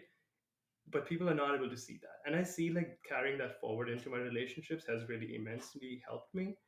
And that's also why I have the circle that I have, and I have the network that I have, which again I don't maybe capitalize on every day, but I think it's still fairly helpful. It's interesting because like I was thinking like there's a one word that kind of like I don't know if I have fully learned it yet. It's that unconditional thing. Yeah. That was something like I kind of like observed very early on, and still to today. That was very made clear, like vocally as well as behaviorally, that this is a conditional relation. So that was something I had like so when I was like seeing my ex as well, that was quite hard to work as well, because like if someone is from like a different background, they kind of like used to that. They're like, of course you kind of like or love someone, then it's like, yeah, you do for no particular reason. You can't like pinpoint it, right? It's just a feeling. But that was like something always like when you're like growing up like in typical Indian family, that was always like, it was kind of like what you were saying. It's like, we raise you, that was a deal, now take care of us. That was very made clear, right? And it's like you owe from the birth. It's kind of like that. So that was like very hard to do. I think it's still very hard to kind of, because it's like such a thing. So I'm like, yeah, I intellectually I know like, yeah, I can just kick it off the curb and I will be fine. But it's like it just makes you feel like, I'm not doing my duties, right? So that's the one thing I feel like I kind of like have carried since that like super early child till now. That unconditionality is very hard to accept.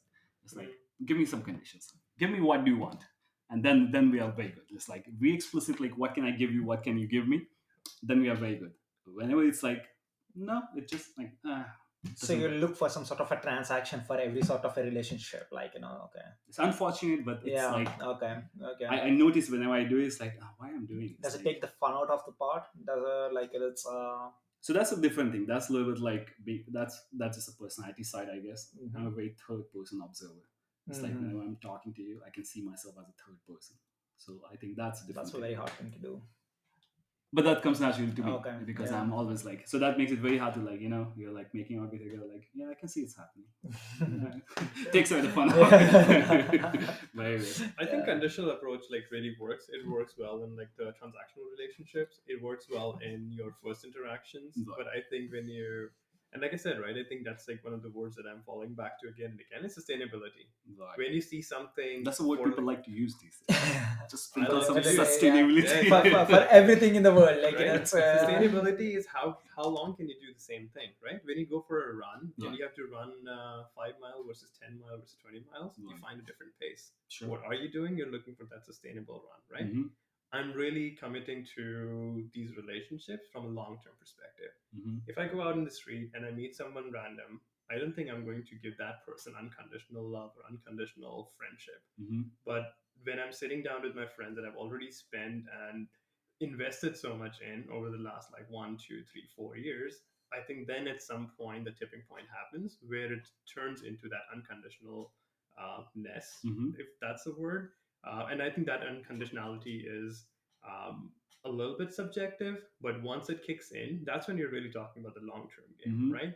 10 years from now, I should still be able to call you up wherever you are in the world and be like, hey, I'm in your city, let's meet up. And I would want you to come down and just meet up, Mm-hmm. right? I think that's like a little bit of that sort of unconditional nature and unconditional attitude. And that works for a lot of my friends. Like when I Right. went to the US recently, I met a ton of people that I've not seen in the last 10, 15 years. Right.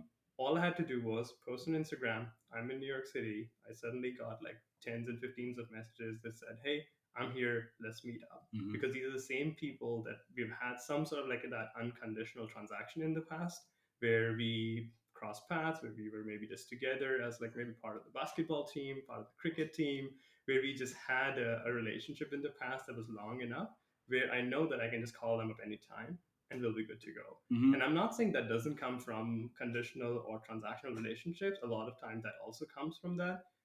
But to a certain extent, you're still leaning on that unconditionalness in there too. Mm-hmm. So I would rather just define it and Right. follow along on that because that helps me stay sane. Right. How about you? Um, I don't know. I don't know what to add, considering you guys both added pretty Awesome. much. It's I'll yeah, do a follow up then. It's yeah, like it's take a model of your parents as a couple. yeah. What do you learn from that, and where do you stand now after? Would I take my parents? I think I if mean, I that's have your to, first yes, model, right? true, true, true. I don't that so for my really like for Let's any go to kind of romantic relationship. relationship specifically. Yeah, exactly. Any romantic. I really don't think. I really don't put them together then. What?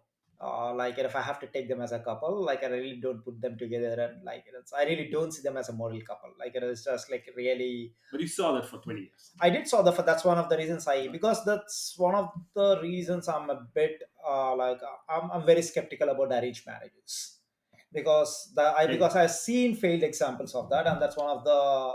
But like people, are we gonna pause it yeah, or go for it. yeah?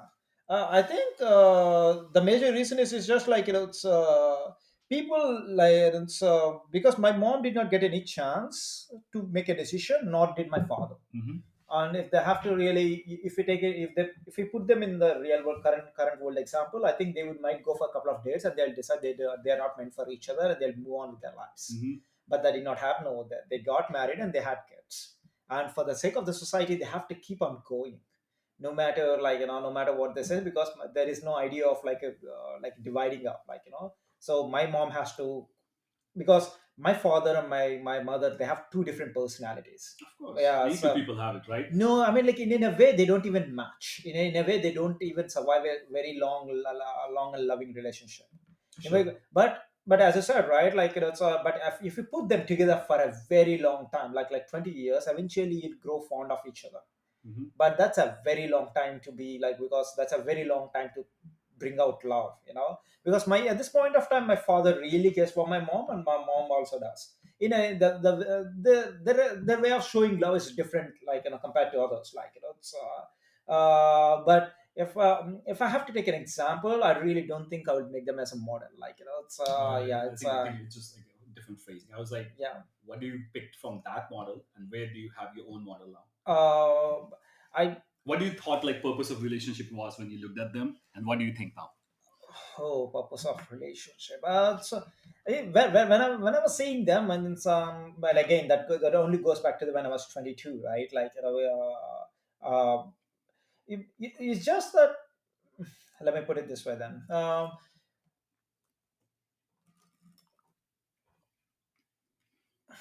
I need to think about this. Do you want to answer? Maybe I'll come back to this later. What is it for Yeah. you? Well, how I saw it, it was very like duty based role. It was husband and wife was a duty. It was not like love. You're here Hmm. for a job. Hmm. That job was very clear. Go out, make money, make sure everything is stable. He has like a framework of everything. Mom's side was like make sure the house is in proper order, no one dies, everyone is taken care of, well put together. Make family presentable.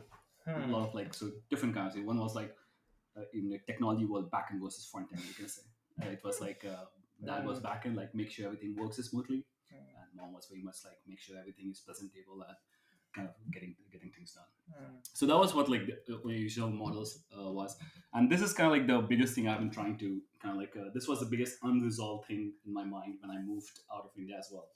It's kind of like so that was like I think we probably have talked to you guys before about this.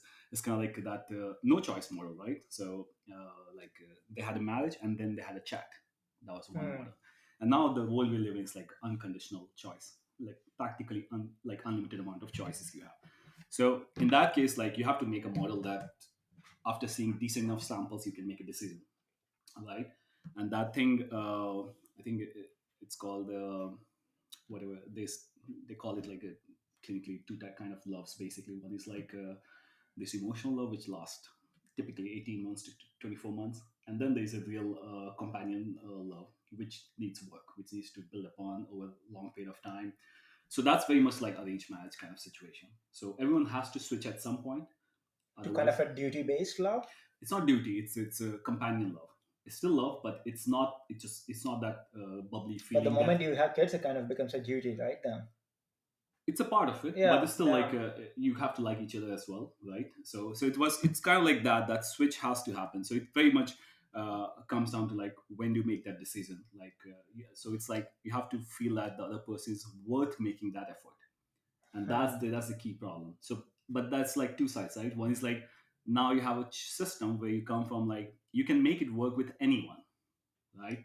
The other person says, the other choice says also the same thing, but in a way that you have to choose to make it work with anyone. So it's both Hmm. like There's a showing the difference. same Yeah. thing from Yeah. different point of Yeah. views. Yeah. It's like, but just like a choice feels like more implicit versus explicit. So that's still the. So I kind of like have come to this camp like okay, it's about like building companionship over a long period of time. But again, you have to kind of make a decision explicitly that which will survive a long period of time. So that's where I stand now. I think there are a lot of other factors that you're sort of downplaying in this Sure. case, Hmm. right? Like one of the big ones being the age when your Right. parents came together. Right. There's certain malleability Hmm.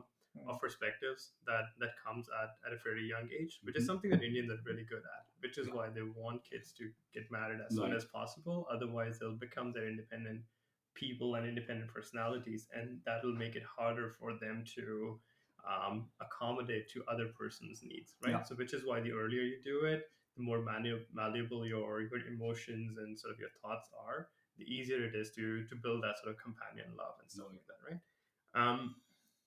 I think that's one. Second, I think the whole duty based concept that just sounds fairly wrong, and maybe I'll just like put it a little bit differently. When you feel like you're forced to stay put in a relationship, I think that's not good. If that's something that you see, I think that you just learn very quickly that that's not what you want from a relationship. So Yeah. you want to always be able to walk away if it comes down to that. But if it's actually something that you have actively made a decision to build towards, where again, at some point you've decided that this is going to be that unconditional love, Mhm. which means even if you have fights, that's different from loving that person. That's Mhm. different from wanting to be with that person. Those two things are not the same things. Yeah. On the outside, maybe sometimes as kids, we see it, we're like, they're just fighting all the time. It's horrible. They must hate each other, but the truth might be different. And Sure. I think that's where it's really hard to put yourself in your parents' shoes, even sometimes. And I don't know what was the case for my parents. I'm pretty sure that they also went over the line a couple of times, and sometimes they were extremely unhappy where they felt they were forced together because they had kids. There were other times when they were just fighting because that's what you do, and they were still fine being together and they still loved each other. And I think like that was like one of the biggest learnings for me, that I did not want to be fighting all the time. That's one. So my personality is a little bit of a non-confrontational personality. Mhm. So a lot of times when someone gets emotional, my way of resolution is to get calmer. Like I Mm. just get like extremely calm when situation gets stressful. How does it work with relationship when other person is angry? The other person gets even more angry. But you have to talk to them, right? You have to talk to them. You have to explain to them that that's just how I operate. That's my operating model. In a country like India, in a city like Delhi, if you escalate when the other person escalates, one guy gets shot. Right. You have problem. You have epic stories about Right? So that's why it. it's like I just learned to calm down Right. when things get heated up. Right. But Yeah, that's on why the he other carries a side, gun. there is also needs to be a certain degree of independence and a certain degree of sort of understanding that whenever things go south and this thing that we have between us doesn't work anymore, let's just walk away. Mm-hmm. It doesn't matter what state of life you're in, where you're at, be it 50, be it 60, be it 35, be it 31, wherever you are. If this does not work, let's be okay to walk away. Let's not be in a relationship where you're not happy. It's really easy to say when you're sitting at 31 or 32 to say, okay, we can walk away. But when you get older, and it's really, really extremely hard to walk away because the idea of being lonely is gonna kill you. I mean, I think most of the relationships in India, they might start out as a forced thing, but once they learn that, what, I cannot actually okay, if I take the example of my parents, like even if I ask my mom, did you actually make a good decision of choosing my dad? She'll be like, no, I could have made a better decision. Okay, why don't you walk away? She's like, well, I don't know better. What am I gonna do by myself? Well, You they're know, also it's extremes. They're financially dependent on each other. no, it's That's not a even big financial. tie. No, forget about that. It's Okay. just like because all she will from the age of 21 to until she is 54 right now.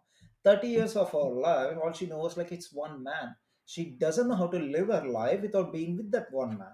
She has to relearn all those things, and Mm-hmm. it's just for her. It's easier to work with a person who has some sort of flaws and in her, than to rework through all these things. Mm-hmm. I think we kind of were I think we are also at the not at a place like I mean we are still young in our life, right? And I don't think we have the judgment to make that call that okay at 55, 50, 60, like I can make a decision to walk away because I think if I have to take a guess personally, again it's a subjective thing, right? Like if I have to make a guess, it's going to be extremely hard. It's because I prefer to be it's really hard to be alone at that age because it's going to kill you faster.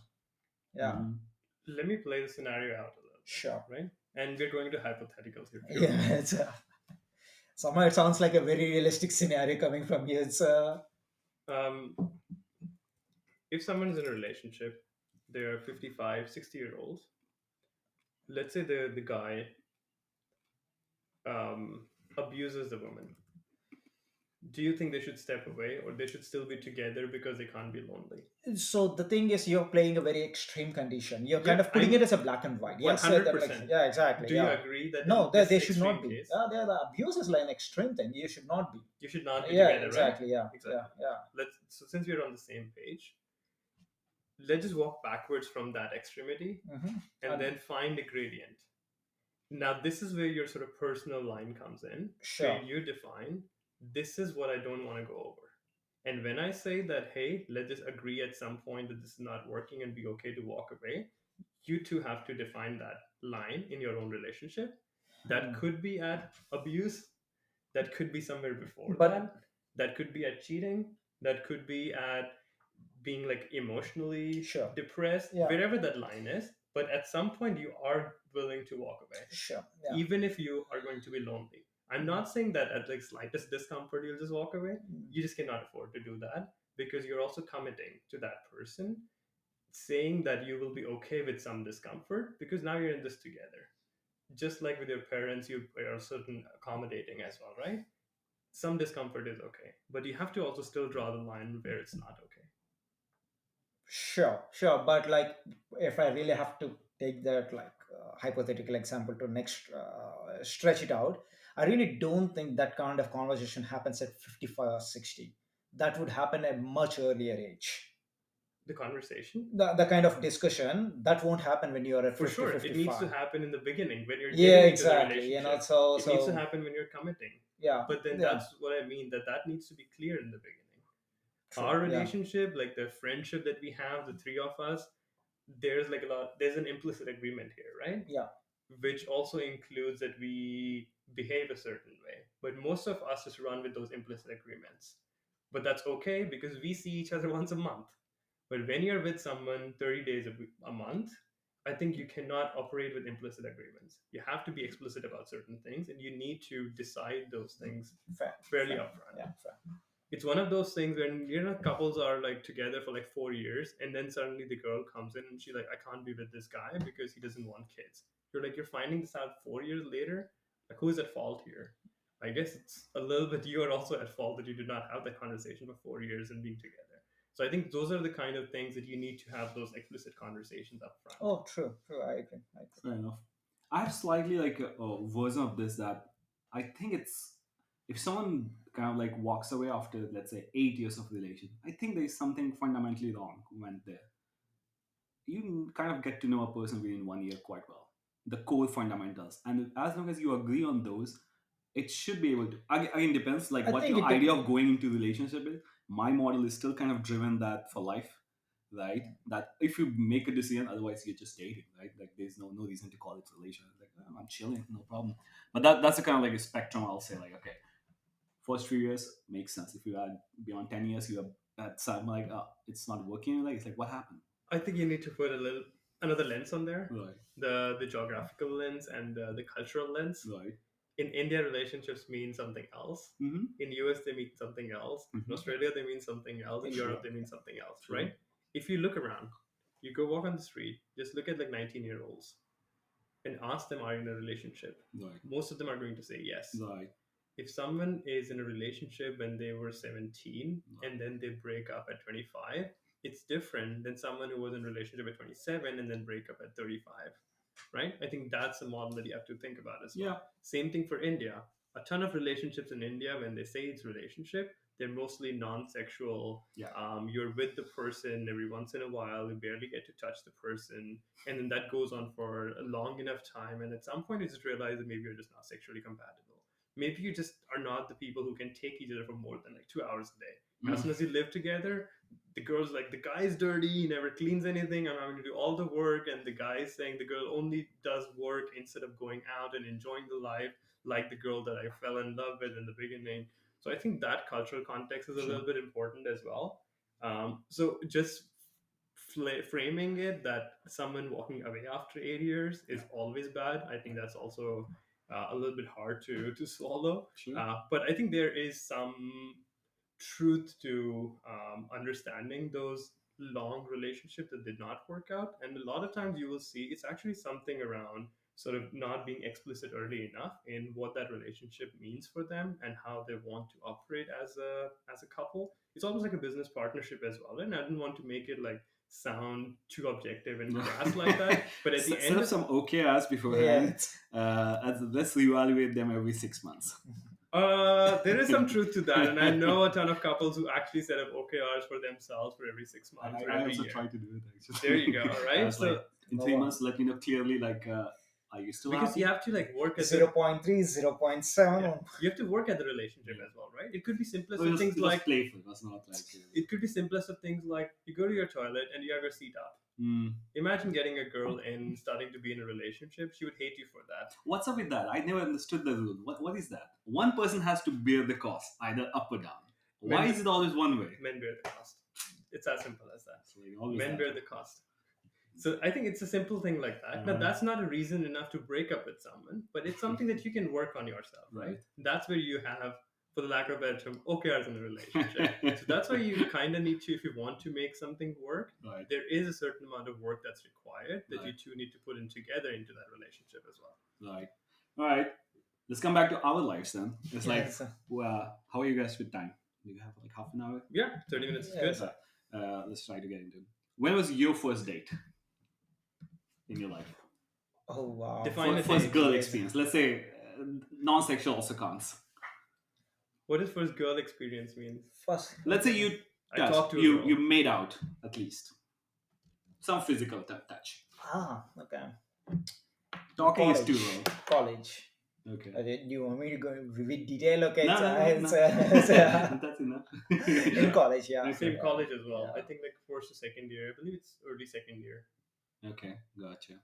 I was 16 to 18. That was my there was a Plus two. lot of experiences during that Damn, period. That was player. period. Yeah, it's I was a popular kid. yeah. I was good at school. I was the Good, head good. boy of the, It's and I was good at okay. athletics. I'm like, what's not to like? Yeah, exactly. But it died. Our college had like. But how do you feel like? Do you date at all in India? Yeah, Yeah, for a few years. Yeah, yeah. Like before coming here. okay, did you? Not much. Like I had one girlfriend, but we broke up after like 4 years. Yeah. Okay, but that was like Indian Yeah, girlfriend. yeah, exactly. I Okay, mean, Indian style yeah, girlfriend. exactly. Yeah, yeah. Gotcha. It's a But what do you had to learn about dating when you moved, especially people who look different? Let's say aliens. actually I didn't. I never felt like that for me because all my dating experience was here, right? You're So always in for the alien world. yeah, it's a for me. It's always like okay, all I know is was this. And actually, sometimes when I actually date Indian girls, I actually feel a bit alienated because like I really don't know how to mingle with them compared to Mm-hmm. the Europeans. Mm-hmm. So for me, it's the other way around. You know, it's so I think Bone might have much more contrasting experience because he has experience dating in India and here. But for me, it's always I've been here. You know, it's yeah. Mm. How was it for you? I think it's about the how comfortable you are and how Right. comfortable the other person is. And every time I found the other person to also be almost as comfortable as I was, the date has been good. Mm-hmm.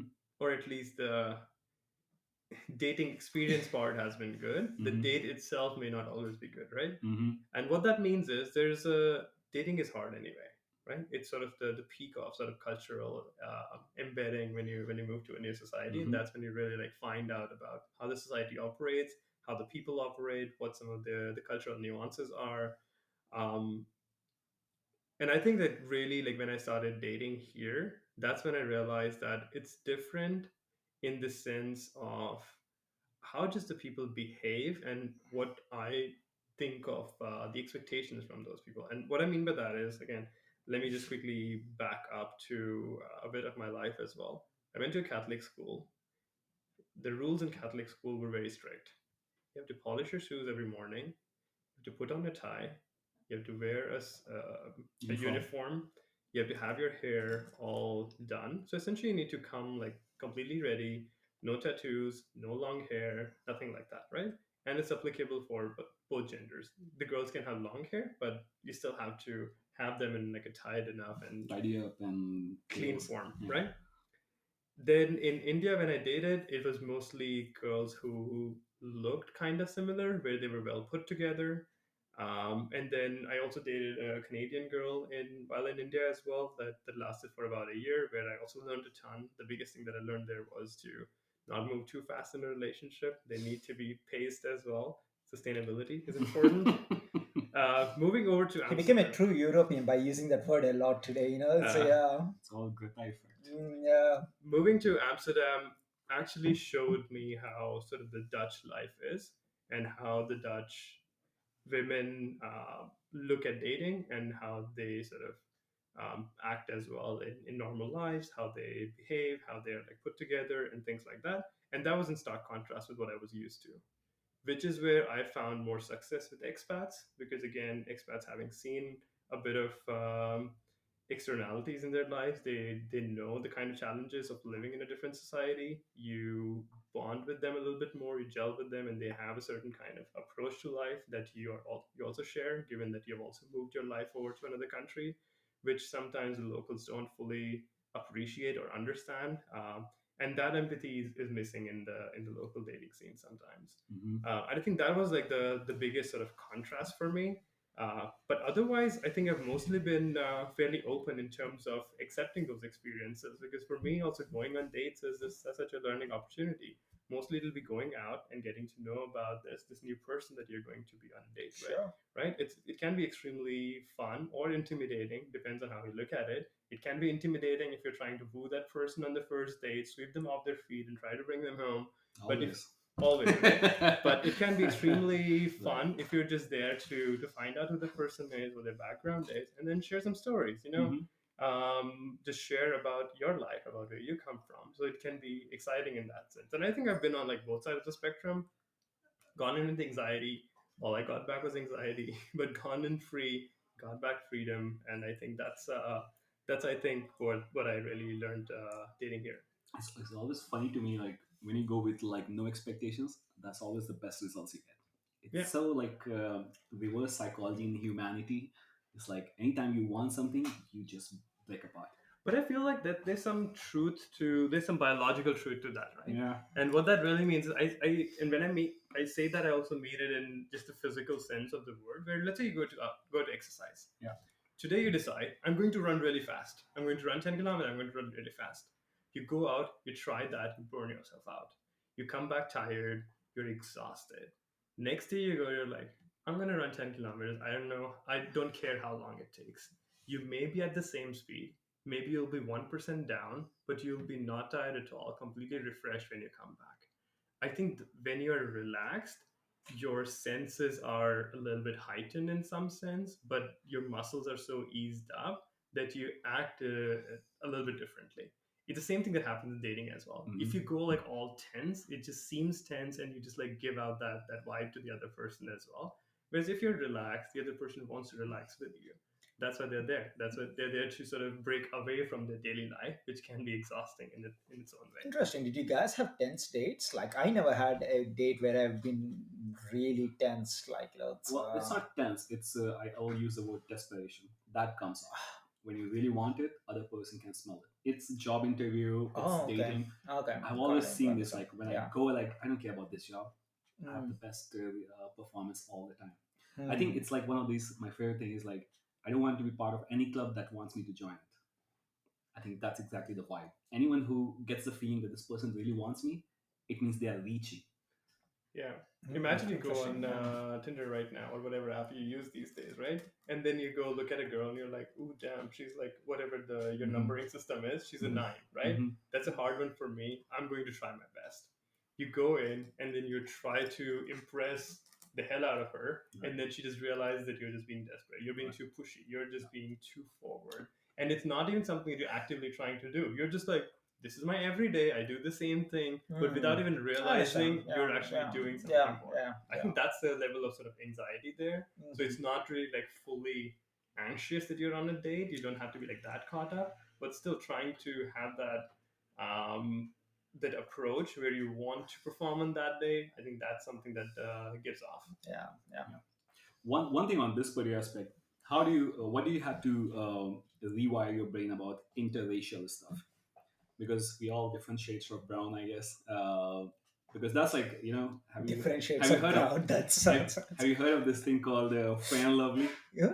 Fair and Fair. Yeah, Lovely. of course. Yeah, I, yeah. I remember like every time that would come to you, I'm like, wow, this is quite epic level of brainwashing we have done as a society, Yeah. right? I Like oh, mean, you have a bad job that that interview, still just happens. That I still know. happens now. I know It's my favorite part yeah, was looking at the classified marriage ads. yeah, It will specify height, yeah.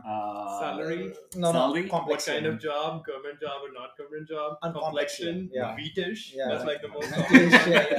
I don't even know fair, what's wheatish. fair. Like I never heard of it. What is wheatish? It's like the color of wheat. All three of us are Wheatish. Yeah. Oh, okay. So because like it's really feels like so people really put on the pedestal the fairer you are, right? The Hmm. lighter skin you have, the more you are considered like a supremacy.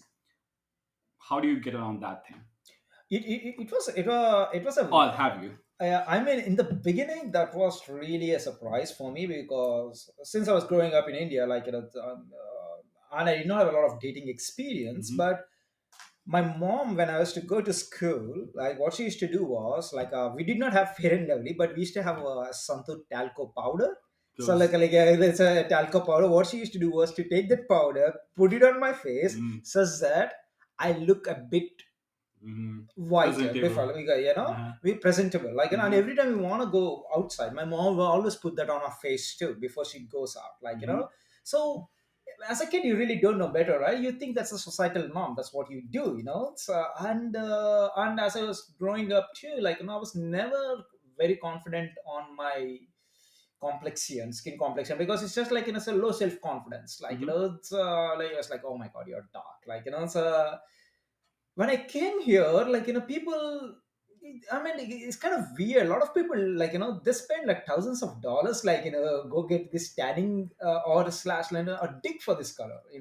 And when people started giving compliments, like for better or worse. Nowadays I don't care much about it, but in the beginning they were like, oh my god, I really like your skin, like, oh my god, this is so great. And I was like, are you sure? Like, so I used to have this question of self-doubt, like, are you sure, do you really like this skin, like, that's one of the ratio, like that's one of the, it took me a while to like battle down that So how do you there's a, get comfortable with it? oh, you keep going on more dates. It's as simple as But that, like, what was the that's insight you spotted? Like, actually, yeah, it's not that big deal. because the more I met with different sets of people, and the more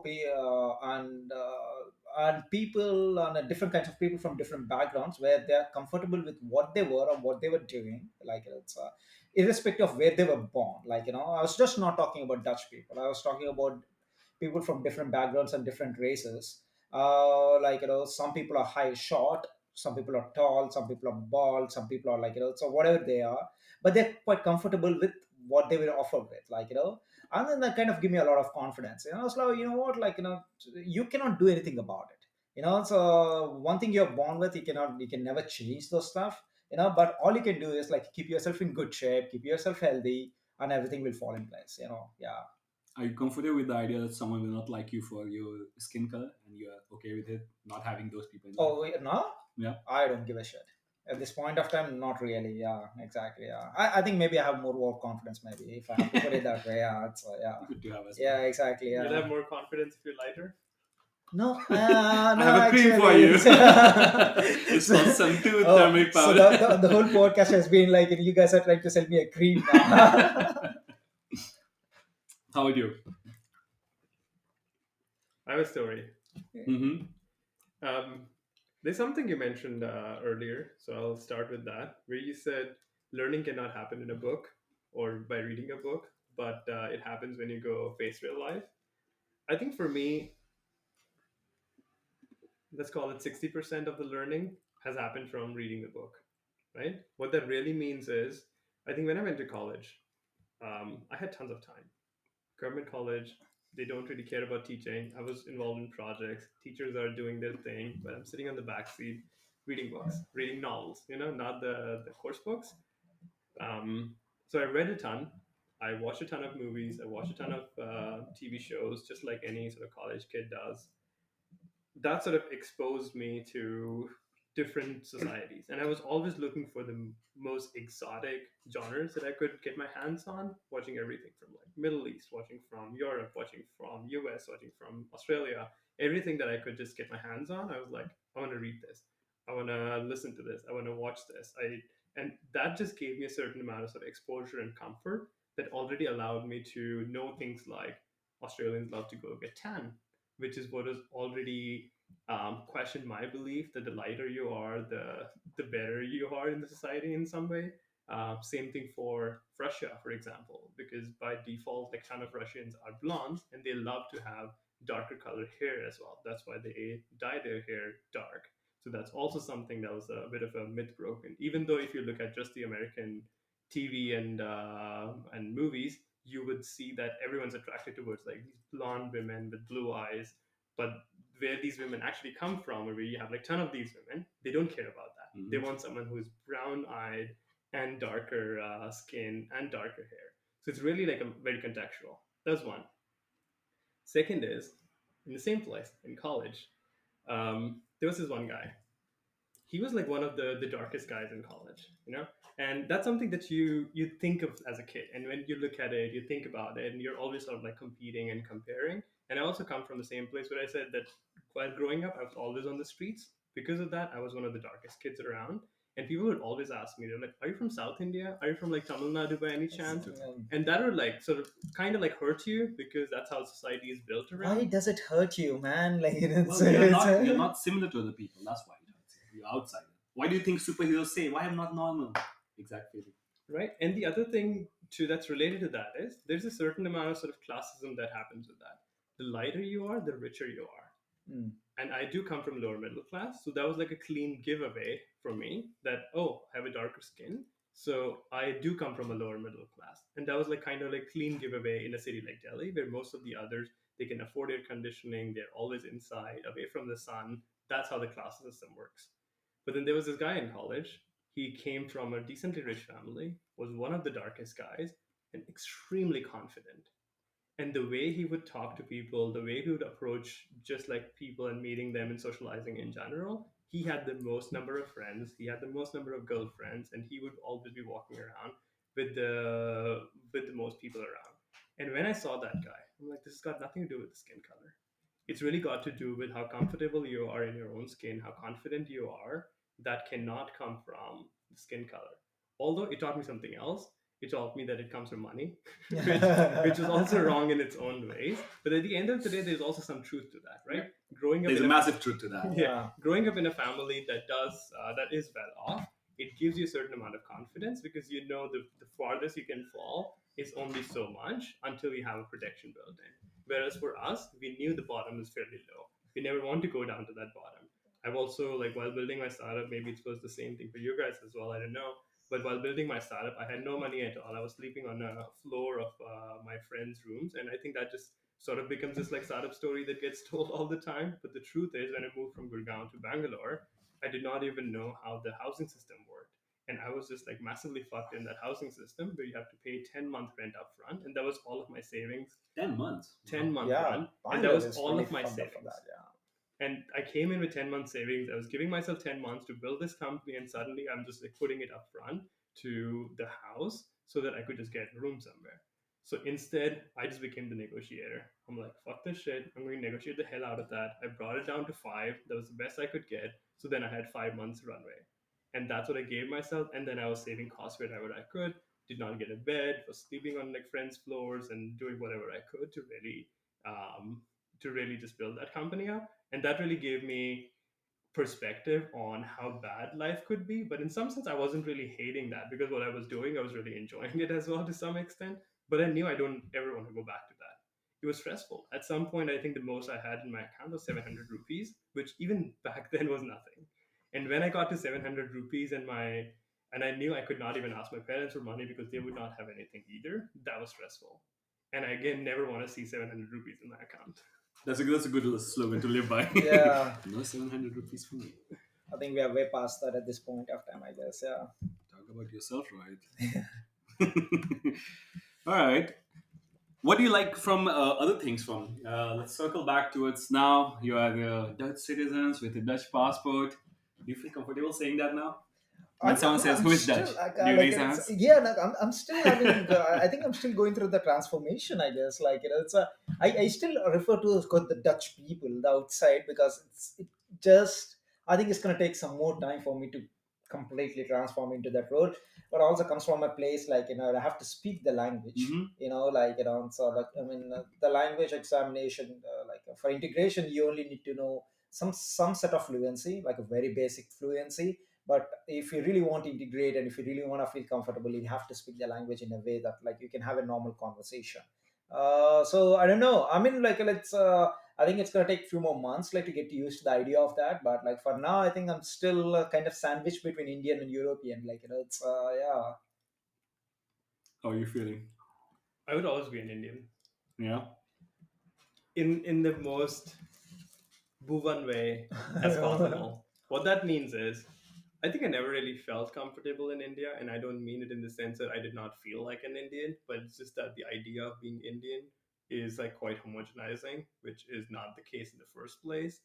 And secondly, growing up in a society that we grew up in that was seeing to the West all the time, and it was westernizing fairly quickly, and we were sort of part of that on ramp generation where we westernized very quickly as well. I never could really associate with people around me, so I just don't get this idea of what does being Indian even mean. And even when I go back, if I sit down with an average Indian, I just don't get them. But if I sit down with some of my friends, maybe I would. But like I also said, a ton of my friends are just like running their dad's businesses, and I don't get them either. They would come to me, they'd be like, Bhuvan, this is the amount of money I have, and I live with my parents. It's great, and I have two kids. I'm like, you and me, we have nothing in common. We went to college, we're together for 4 years, but you and me, we have nothing in common.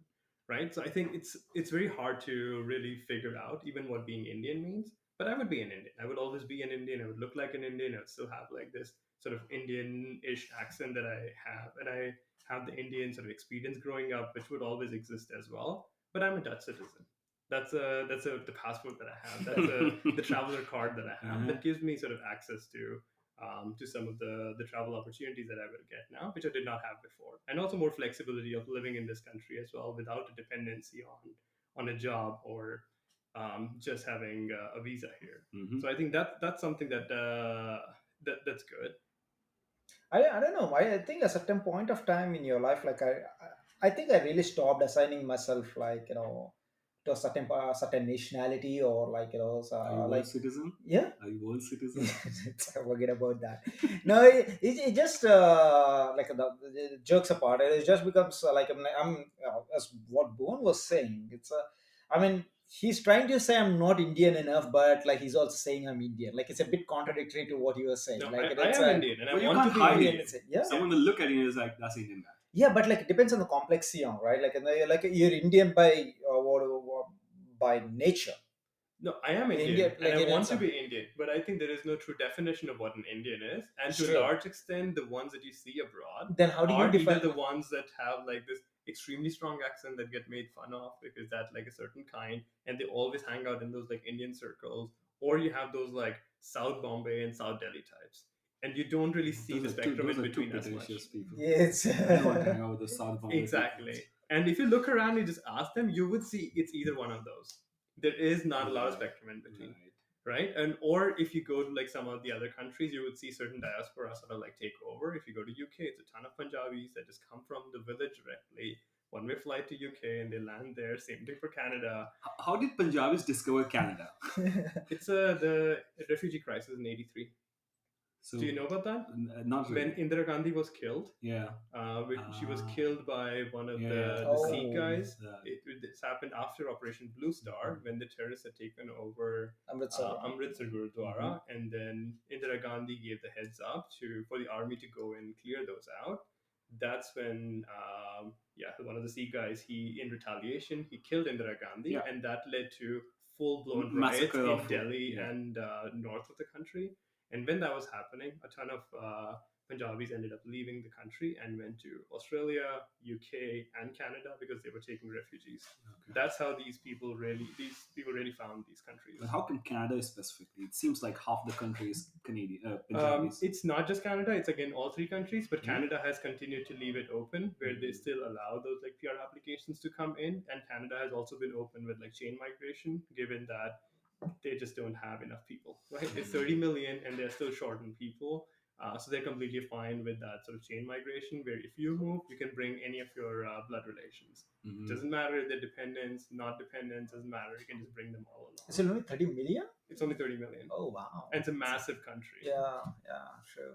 It's three times the size of India. Yeah. Every time I go on a flight back to India, I have some auntie from Canada. who lives in Canada half time and going back. And the first time I talk to a hostess, he's like, "Don't trust them." That's the first advice every single time. Yeah, don't trust them.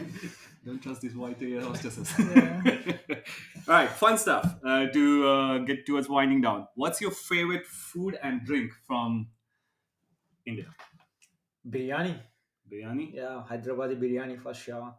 For drink, I don't know, badam kheer. Okay. Yeah, Do you have some? badam kheer.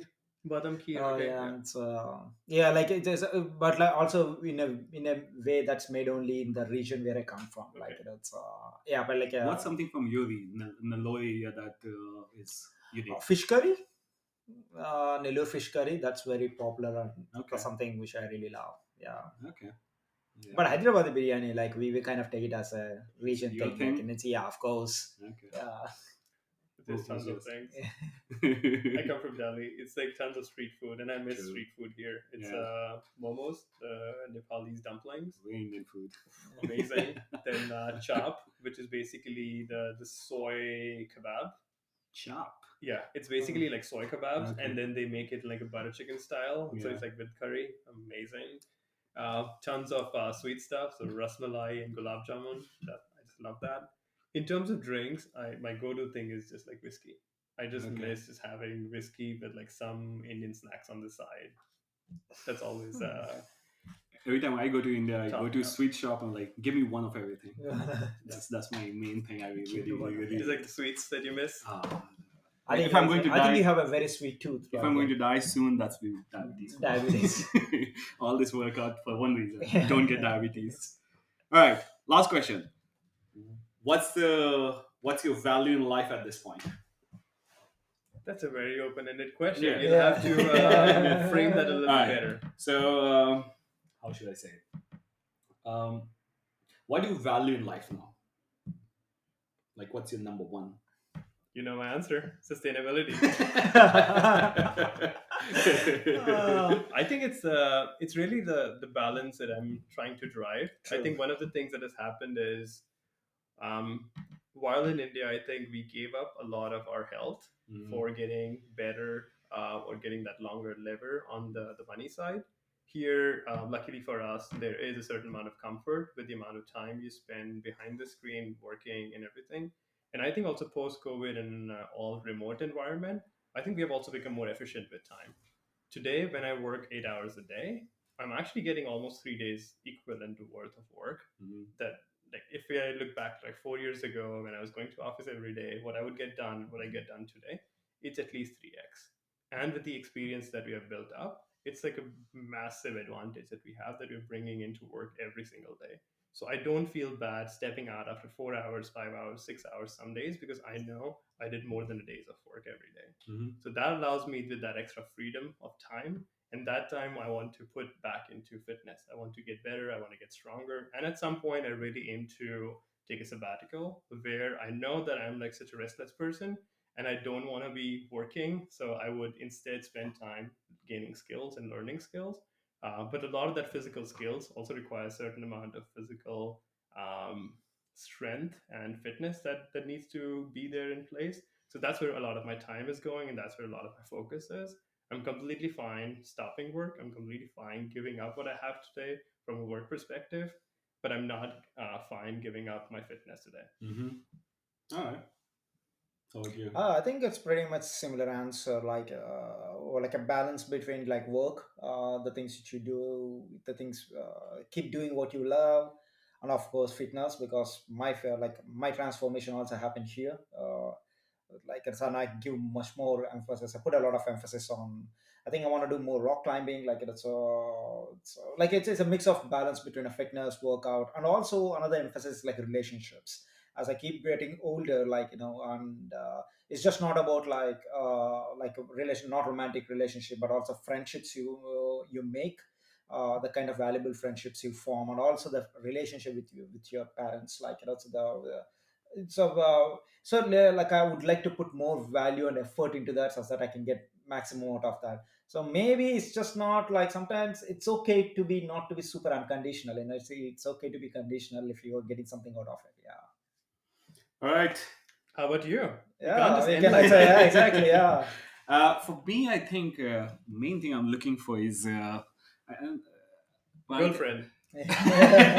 not at this moment. Yeah, you have three girls for this end of this year, right? That's very secretive goals. Yeah, it's But I think fulfillment. That's what my primary kind of like meaning of like thing is at this point.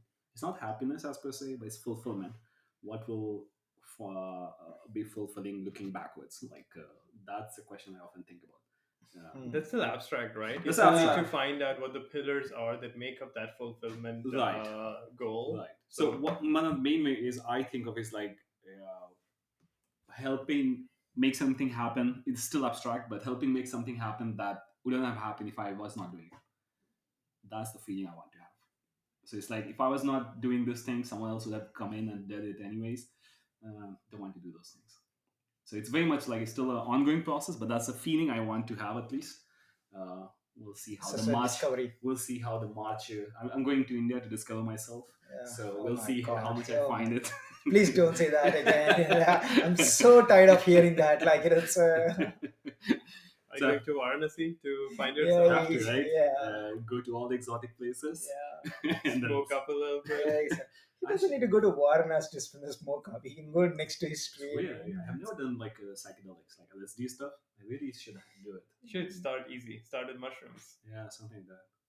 I don't know. You have lights for that, so I you have, can. right? All you need is just the Exactly. mushrooms. Yeah, I feel like I exactly. should not do alone. That's what my vibe is. It's like, Sure. Yes. Feel free to invite me any day. It's next week I'm free, I'll, and we can go out. I'll look into it. Okay, guys. Hey, guys, have fun.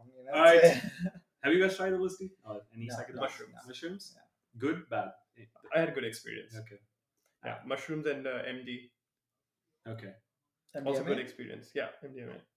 I feel like I have like two switches. I'm extremely control oriented person, so I feel like I force like not to get drunk or anything, no matter how much I drink. Yeah. And suddenly I'll just black out. I don't have any in between experiences. So I need to do something to loosen that out. So we'll see. All right, people. That's we built the 2 hours mark. Thanks a lot for coming. I think we had a lot of soul to soul chat. That was very fun to talk to. No, thank you. Thank you for Yeah, putting this together. Yeah. Yeah, thank you, man. It's been a really good conversation so far. Yeah. Nice. I just want to say, did we actually press a record? Yeah. Okay, good. We never did. All right. Bye bye. So it's pretty much saying